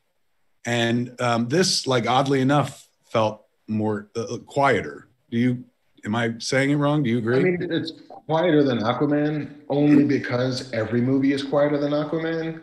I guess, yeah, like Aquaman had like 96 movies happening in it. And so this one had one, and maybe that's why it felt. Let me ask you this, and this is not a complaint either, but I'm just curious. Why 1984? Was there anything at all that kept them from doing this exact same story in the year 2020? I mean, I suppose they're trying to play on it's such a weird choice to be temporally fixed to the 80s and then do nothing with the 80s. There's like 3 80s songs on the soundtrack. I'm like, what? And that was the weird thing. It was like, well, there was nothing inherently like, oh, it happened. Like, what was the one X-Men movie they did, First Class, where the Cuban Missile Crisis was happening, where you're like, all right, now I know why they chose this era. So there was no 80s moment like, and I don't know what a seminal, like, the shooting of Reagan or the fucking Challenger or something that like made you go, oh, of course, that's why it had to be. Yeah, like, if it's going to be all about oil, which it seemed to be, why not do the 70s where there was actually like an OPEC oil crisis when like there were gas lines running for miles down the street and, the hostage crises overseas around oil tankers, like all of that shit that was happening. I feel like it wanted to be about greed. Wanted to be about how Max Lord wanted more to have more, and how Barbara Minerva wanted to have more. Everybody wanted. And the 80s is the decade of greed and excess. I guess that's the point. In chat, they've got other theories. Blaze Melandra said, I think the Cold War and threat of nuclear war with Russia was the reasoning behind the setting in the 80s. And Jose Alves also said Cold War. But I mean, unless I'm forgetting something, like I remember at the end, the president was like, I wish for more nukes, which was like, what? Why wouldn't you wish for world peace or some such shit? But regardless. And then there was an escalation, but why not? You could literally do that same story now. It's not like, we're in the middle of a fucking Cold War, aren't we? Like, aren't Russians the bad guys yet again and have been for the last 4 fucking years? And like, so it feels like you didn't have to go back to the 80s to tell this story. You could have told the same story here. Yeah, especially maybe it would have been too long for Steve Trevor to come back, but like, how long is too long? It's been fucking 65 years since he comes back in this version of the story. So, I just can't see a reason why they did 1984. And I'm not saying they shouldn't have, but like, I guess they were just like, why not? Like, why not pick that?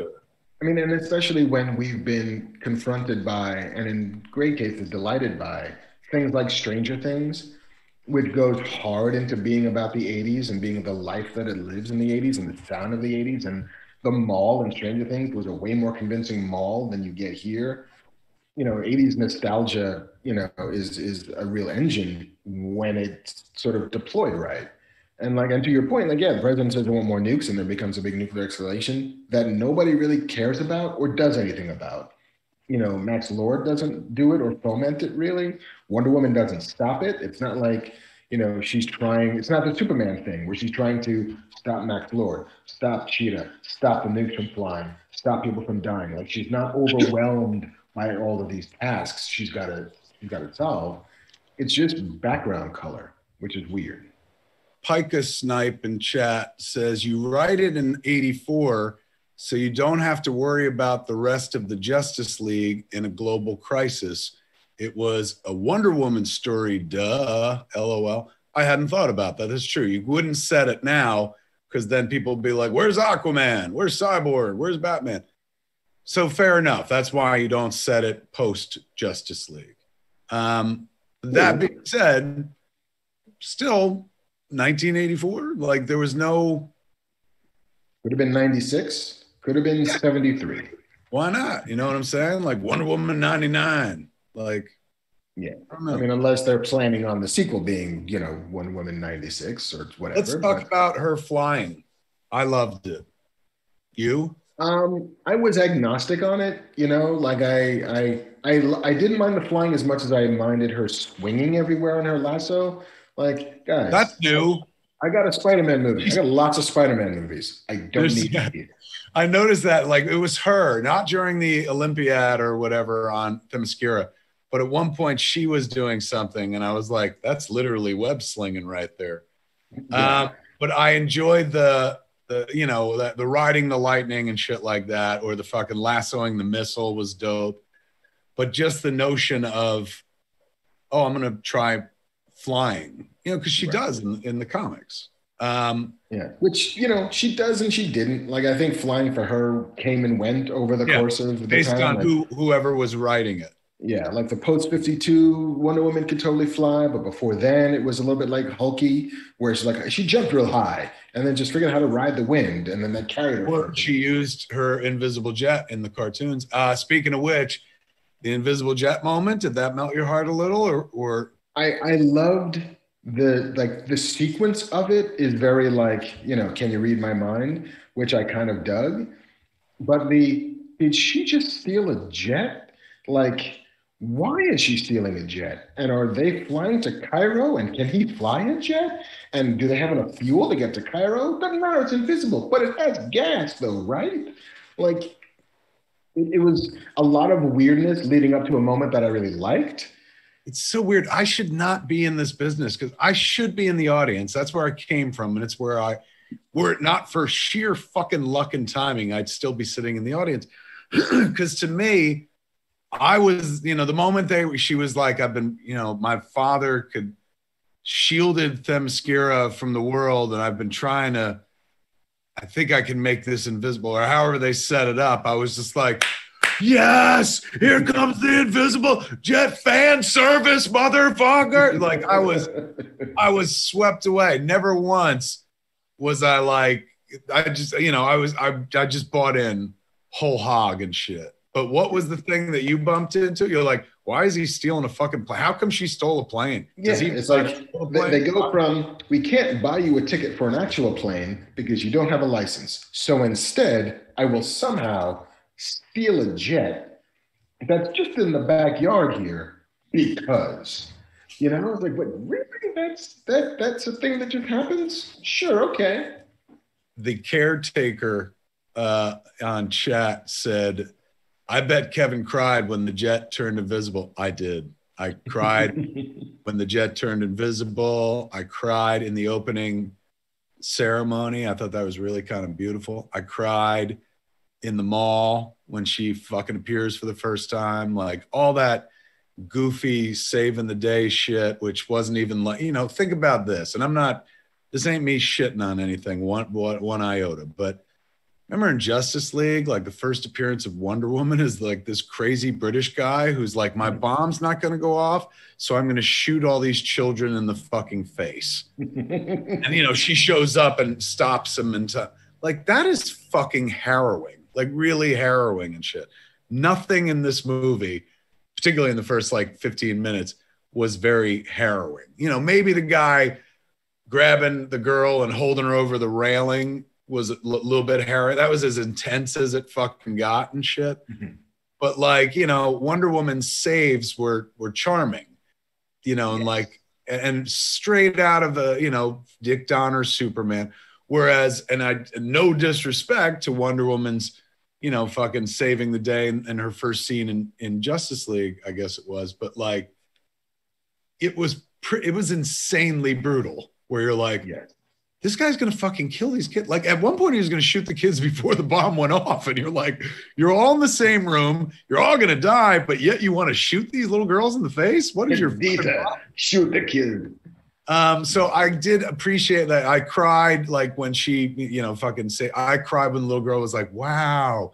Cause that's how I still feel when I watch this shit, even at age 50, like, it still captures my heart, my imagination. And then I do think about, and I, you know, I don't know if I ever would have thought about this without being prompted, but I've been a married man for over 20 years and my wife is a pretty hardcore feminist. So like her, you know, for years, she's been going like, you know, you don't understand. She's going, when you were a kid, you had everybody, Superman, fucking Batman, fucking, you know, Spider-Man, the list goes on. She's like, we had nobody. I was a girl and girls were always being rescued. She's like, and then we saw Star Wars and I saw a girl who was getting rescued, but she had a fucking gun and she was shooting people. So she's like, I'm all for any movie where, you know, they fucking let the girl shine because I didn't see that when I was a kid. So when we saw Wonder Woman in the theater for the first time, that whole opening sequence where, you know, they're doing what opens that movie? It was just the training stuff on training where you see and also when the army shows up on the beach and all of a sudden they start swooping down and fighting and shit. Like I looked over, my wife was crying her eyes out. And like, I'm like, that's my job. Like, what are you crying about? And she was like my whole life, I wanted to see a movie like this where I could look up and see myself, see a girl like doing the heroic things, being the lead and stuff. So when like Wonder Woman shows up in the mall and she comes over the fucking railing and you see her full body reveal shot for the splash page image and they push in on the little girl who's like, wow, like that fucking makes my heart sore because I know there's a bunch of cats out there who are viewing the movie in that way. Like this is somebody's first superhero movie and they're getting bit by the fucking bug right now and going like, wow. And for that exact reason, if they're looking up and seeing a representation of themselves, like a female as opposed to just another guy. So moments like that made me cry. Like, I'll be honest, when she fought Cheetah, I was in tears because I'm like, I can't believe I've lived so fucking long that I'm seeing this happen in real life. Somebody fucking put Cheetah versus Wonder Woman in a fucking movie and Wonder Woman's wearing the golden armor. And I know I saw some cats on Twitter like really shit on that Cheetah fight, but like I thought it was fucking dope, man. Wings, the gold. Wonder Woman robes herself and shrouds herself in the wings, and then Cheetah's just like bam, bam, bam, and at one point like wedges him open and shit like that. I thought that looked so badass and threatening. But it did make me go like, how much is that? How good is this fucking armor? It's stormtrooper good. Like, yes. Honestly, if this was the armor that this one woman used to defend an army of the 300, like fucking, you know, and suddenly just pieces of it are fracturing off. I'm like, either Cheetah is way overpowered or this armor is kind of like, you know, the fucking awning you pull down in front of a store. And if you hit it enough, it's going to go away. Like, is it mythical or is it not? Craig in chat said the whole fight was on the rope. He's actually right. It was kind of a Cirque du Soleil fight. Lots of swinging. Because that's what cats do, I guess. Maybe. I don't know. I kept wondering. I mean, my biggest structural problem with the movie, I guess, is Egypt, which You know is why, why are we in Egypt? Like, it's because Max Lord wants to go to Egypt to get some fucking sultan he saw on the copy, some prince on the cover of a magazine to get whatever that dude's stuff is.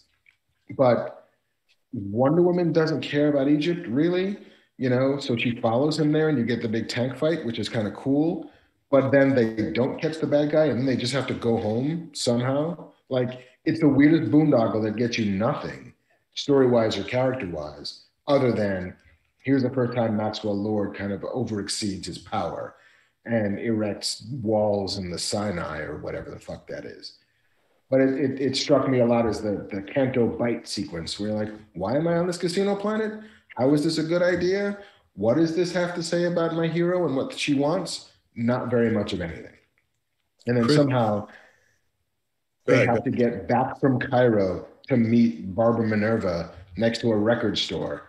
And somehow they do this with the invisible jet. If she couldn't find a mug that was invisible, she's also not supposed to find the jet that she misplaced that now has enough gas to fly back to the States. Like, it all becomes this weird logical fucking like Ouroboros that just start eating itself. And that's about when I started to just give up on logic in this movie. Just like, all right, it's just going to do what it does, I guess. Sure. got a magic rock, man. You can't argue with the magic rock. Chris Sant in the chat says, and this hadn't even occurred to me. He goes, like, why is it a cat against a bird? Laughing my ass off. I guess he's right. She was wearing golden eagle armor, so she's a bird, and Cheetah's a cat. So it was literally Sylvester versus Tweety for a third act battle. Let me see. There's another one here. The Coffin said, I felt Wonder Woman 84 would have been better as a mini series. Look, I'll take miniseries on all this shit, man. Give me 10 episodes or 8 episodes. I prefer that to a 2-hour movie of this stuff any old day.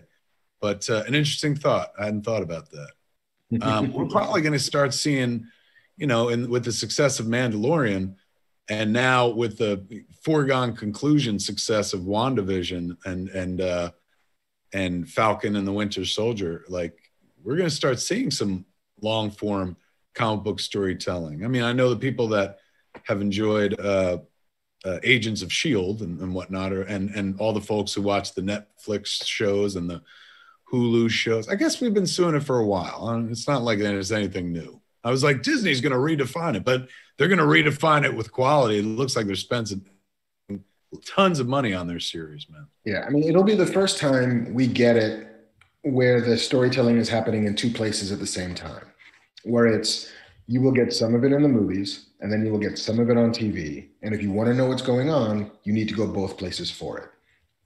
The Agents of S.H.I.E.L.D., while it tangentially tied into the MCU, never was essential to the MCU. Same thing with the Netflix shows.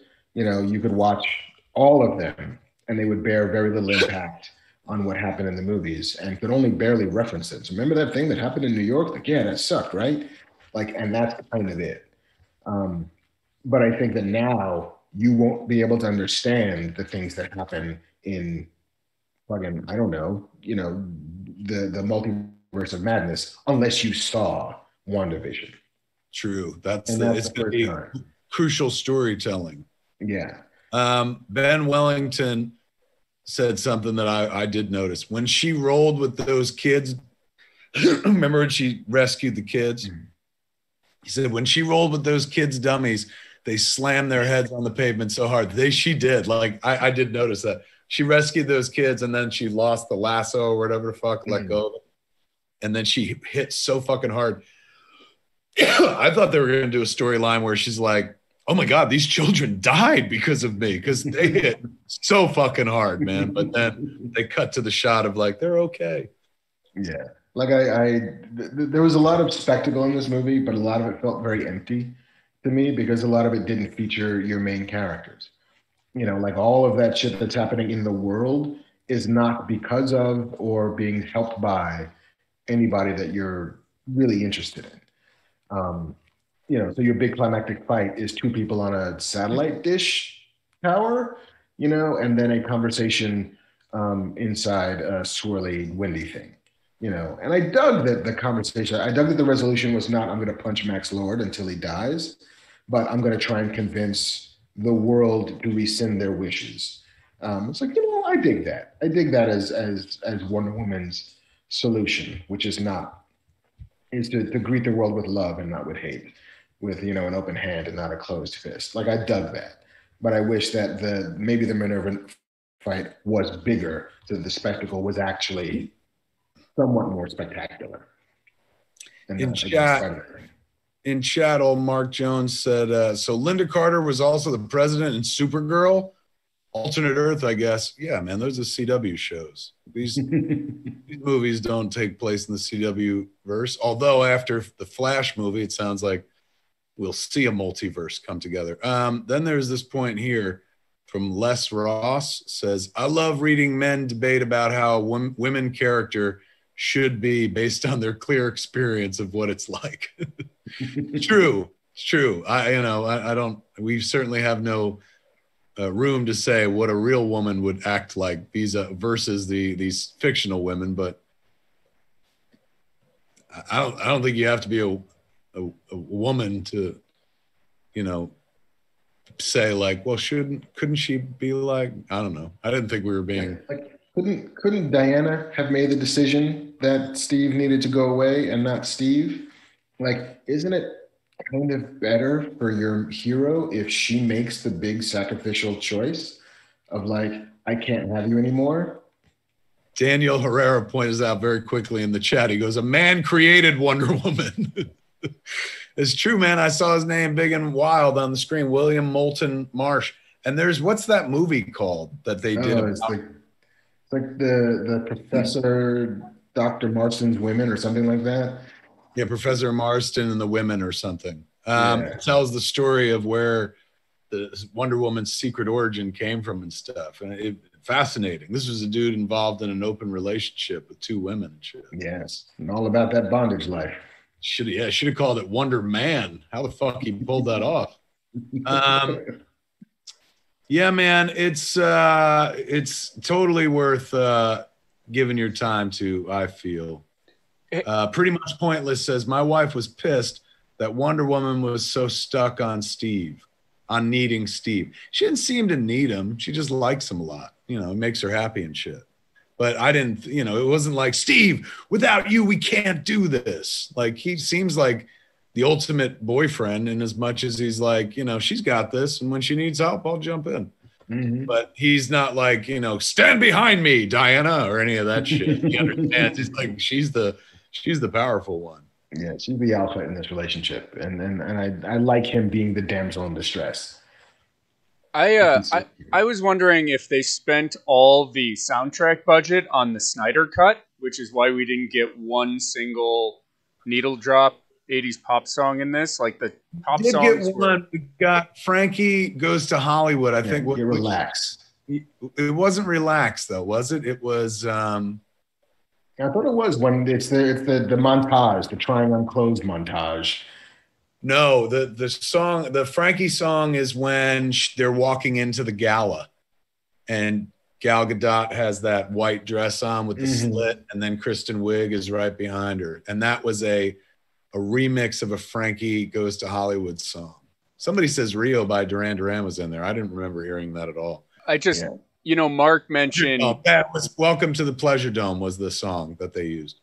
You know, something Stranger Things did so well was, you know, the soundtrack to make you feel like it was the 80s. This just felt like they forgot. They spent that money on 5 minutes of Snyder, and they ran out.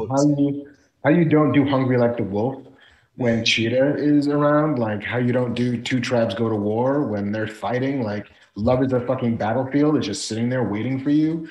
Like, ways to use that music to help tell that story and help you sell that we're in the 80s, and the 80s was so much about how music had changed and how that's reflective of the culture. It feels like either an oversight or somehow they ran out of money, which I don't believe they did. And the song that was in the trailer, what they use, Blue Monday? Mm-hmm. How does it feel? That wasn't even in the movie at all. I mean, it was like so amazing in the trailer, but that song wasn't. Yeah, it's crazy. They really didn't lean into the 80s of it at all, music wise. I mean, in the first scene, people had some like bright clothing on, but even the outfit that he's in the whole movie. And also, like, were fanny packs the 80s? I guess. It must have been late 80s because I remember when fanny packs were popular, and I wouldn't have remembered it until with a gun to my head. I would have said like early 90s, I think. I mean, I remember being part of like, breaking two. Some kids are tooling around with the fucking fanny packs. Like I remember that as a thing, but never quite, maybe not quite that early. Did you know what I did like too was the I'm a fucking comic book nerd, so like Simon Stagg being one of the characters, I was like, oh, Simon Stagg Industries, like he'll be responsible later on for the Elemental Man and shit like that. The cameo by Etta Candy, old ass Etta Candy. Mm-hmm. The one liberating of the camp shot of World War II. They glossed over World War II completely, right? First movie's World War I. Mm-hmm. And here it's a quick picture of like, yeah, she fucking freed some camps and stuff. Like they showed you her life and they showed you like everyone getting older and stuff. I thought that was really nice. Yeah. I would like to say I left this movie, but it was just my house. I turned it off. Just feeling that I wanted more, ironically, for a movie that's so much about more. I just wanted it to dig a bit deeper into these characters and focus it a little bit more. I think that Patty Jenkins is a very gifted director. And I think that kind of left to her own devices, she can deliver some amazing stuff. But it didn't feel like the script had the foundations that you needed to be able to make this your worthy follow-up to what Wonder Woman was. Like I never had that feeling that I felt on either Themyscira in the beginning or No Man's Land in that movie. And I get that it's hard to replicate that kind of emotional rate because much of that was about it being the first time you'd ever seen it, and so you can't put lightning in a bottle twice. But it didn't even feel like it tried that hard to do that, to give you those moments that you can actually just stand up and cheer. And that's kind of what I was missing. I was missing that stuff. Bald Bulldozer in chat goes, I wanted less Wishing Rock, but somehow more Wishing Rock. Like fight the god who is actually behind it. I mean, I hadn't thought of that. Like, there's a good story right there. Yeah, there's a lot of like, who is it? Is it a trickster? Is it a good guy? It's like, well, let's find out. I was going to say my favorite comment in chat was Jose Alves said, Pedro Pascal is the best and worst father of the year 2020. That is a great. Who said that? Great line. Jose Alves. That's best so father, Mando. Worst father, Wonder Woman. This is so damn true. Yeah, the poor kid. That felt very Jeff Johns to me. The son and the kid storyline. That felt like it was plucked out of Shazam or something like that.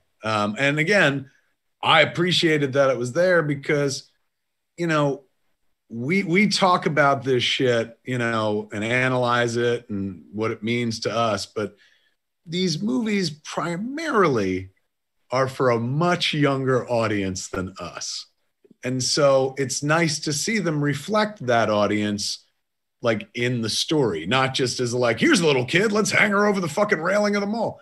But like, he's got a son and the son should be something of a factor and, was kind of ish, but of course there's kids in the movie. Like it makes sense. And that made me happy. I'm like, that's kind of good. Eric Mai said, what do I think David Callahan brought to the script? Because there's 3 screenwriters. It's Patty and Jeff Johns and that third guy. I figured he's the dude who came into the polish right before they went to draft or something, or right before they went to shoot. Yeah. Either that or he was the first guy on who was like, yeah, I'll His name would be up top. If he's last in line, then he's last to touch it. Did I just school you on fucking Writers Guild? Did you just go silent because I was like, no, Mark, that's not how. I was about to say maybe, but then decided not to. I've never done arbitration, so I don't know the innards of those words. So asked and answered. Thank you, Council. So Ball Bulldozer said, can't wait for the Sideshow Collectibles $400 wishing rock. It's true. You can easily replicate that fucking thing. Yes, which will cost more than they say it costs in the movie. Like Ricky Reyes says, terrible, give me my podcast money back. I think that's his review of our show. Okay. Here's your free money back, Ricky. In fact, here's a free $1 million on top of it.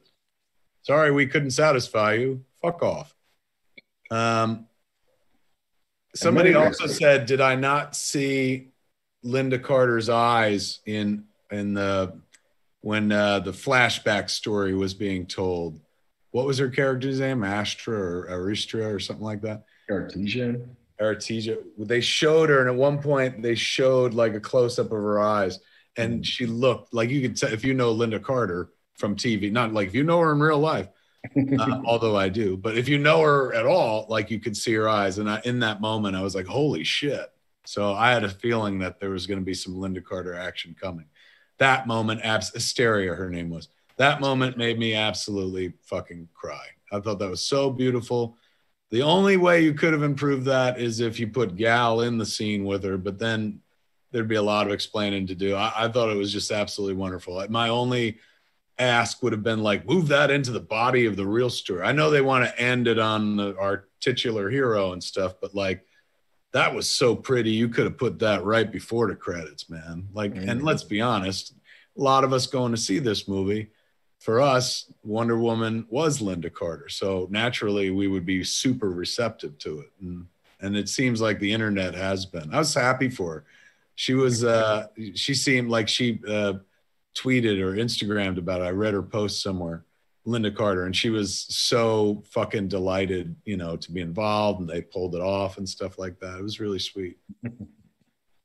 Well, there it is, man. We talked about both brand new Warner Brothers movies, and we talked about Tenet. We talked about Wonder Woman 1984. Go see these movies in your home or in a theater if you're one of those lucky fucking places where you can get out. Or if you're like JC fucking Scum and Villainy rich and you can just rent your own private movie theater and stuff. Yes. Check these movies out for yourself, man, if you haven't already. But something tells me if you've been watching this, you've definitely got some skin in the game. My hat goes off to Patty Jenkins. I couldn't have done it. I think she did a wonderful job. And next up is what? Rogue Squadron for her? It is.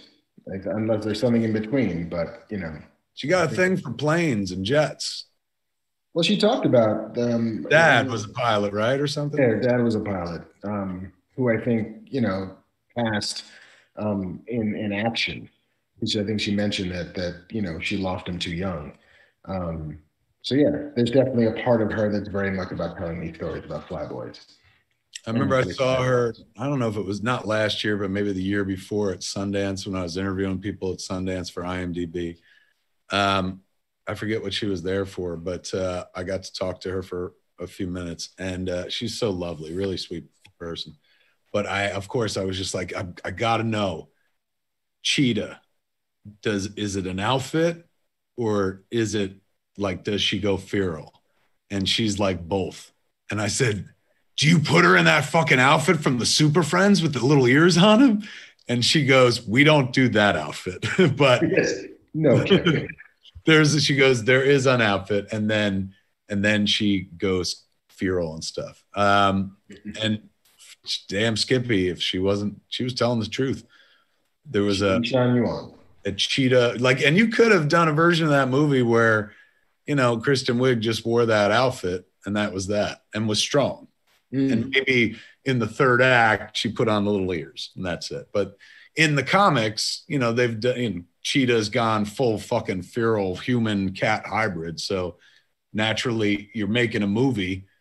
This is the perfect venue for that kind of shit. Like, here's a cat person. You ever wanted to see what a cat people look like? I was like, yeah, Nastasha Kinski showed us years ago. I remember.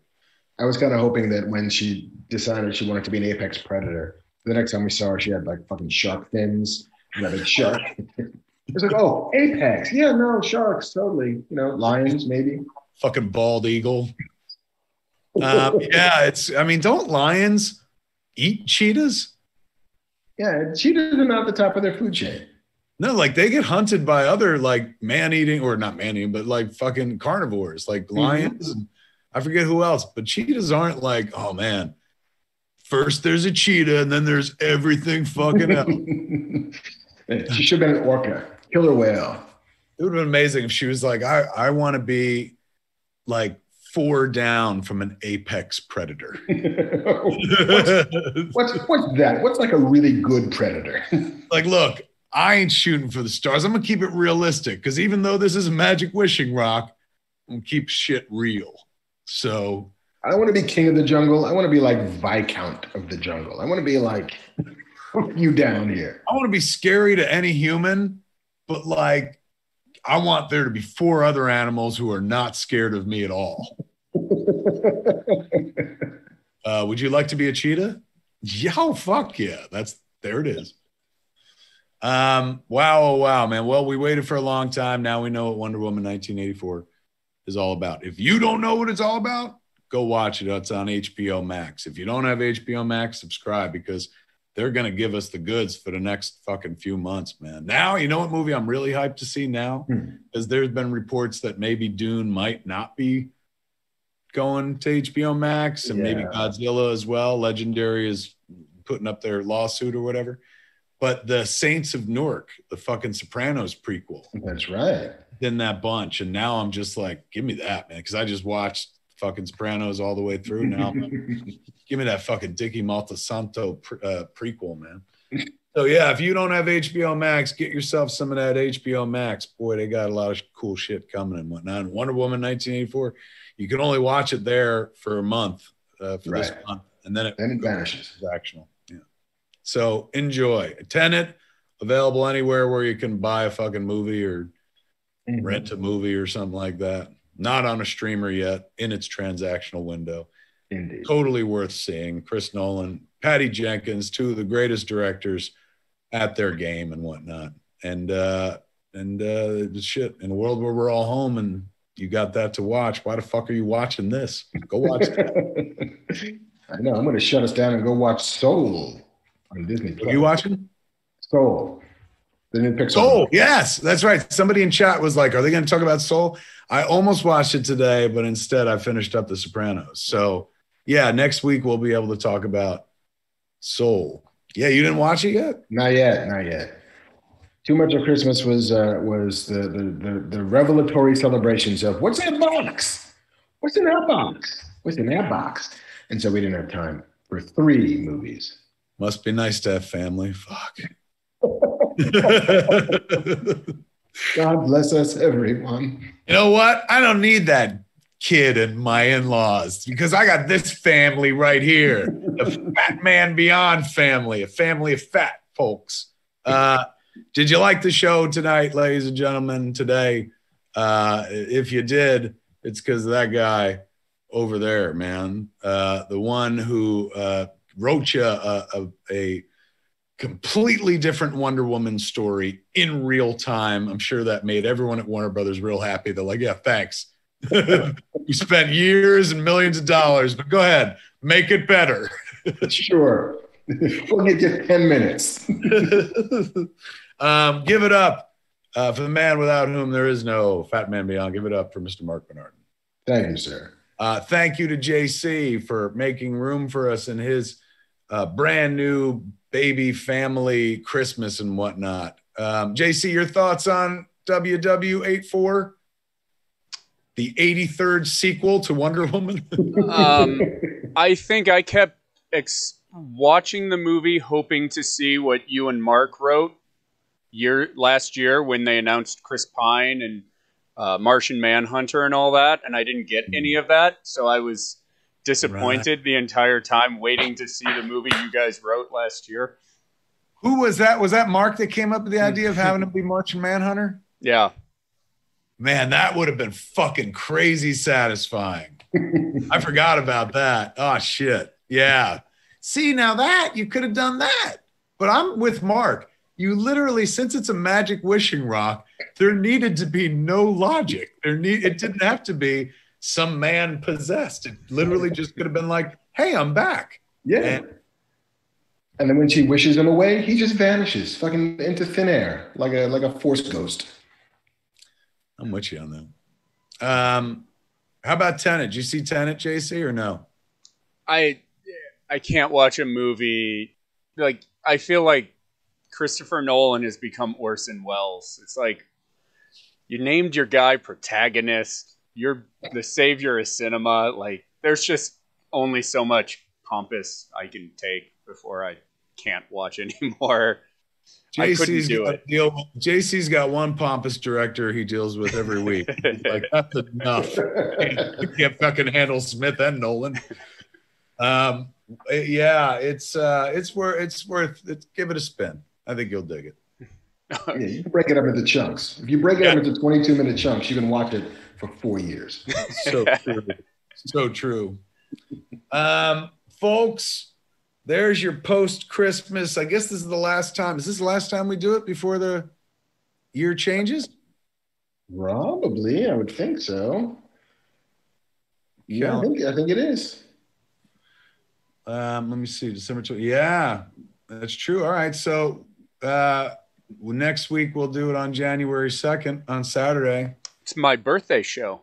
We'll do a show on my birthday. January 2nd? It's my 40th birthday, which I'm going to do the show. What I was supposed to be doing is traveling to all the Star Wars filming locations. That was going to be my 40th birthday present to myself. And then I had a baby and COVID. So instead, I'm going to be doing Fat Man Beyond. Let's do we'll do, what was it? We raised money for who last time, or Stand Up to Cancer. Stand Up. Cancer. And one other time we raised money for the small book Bink. For this time, JC's 40th birthday benefit.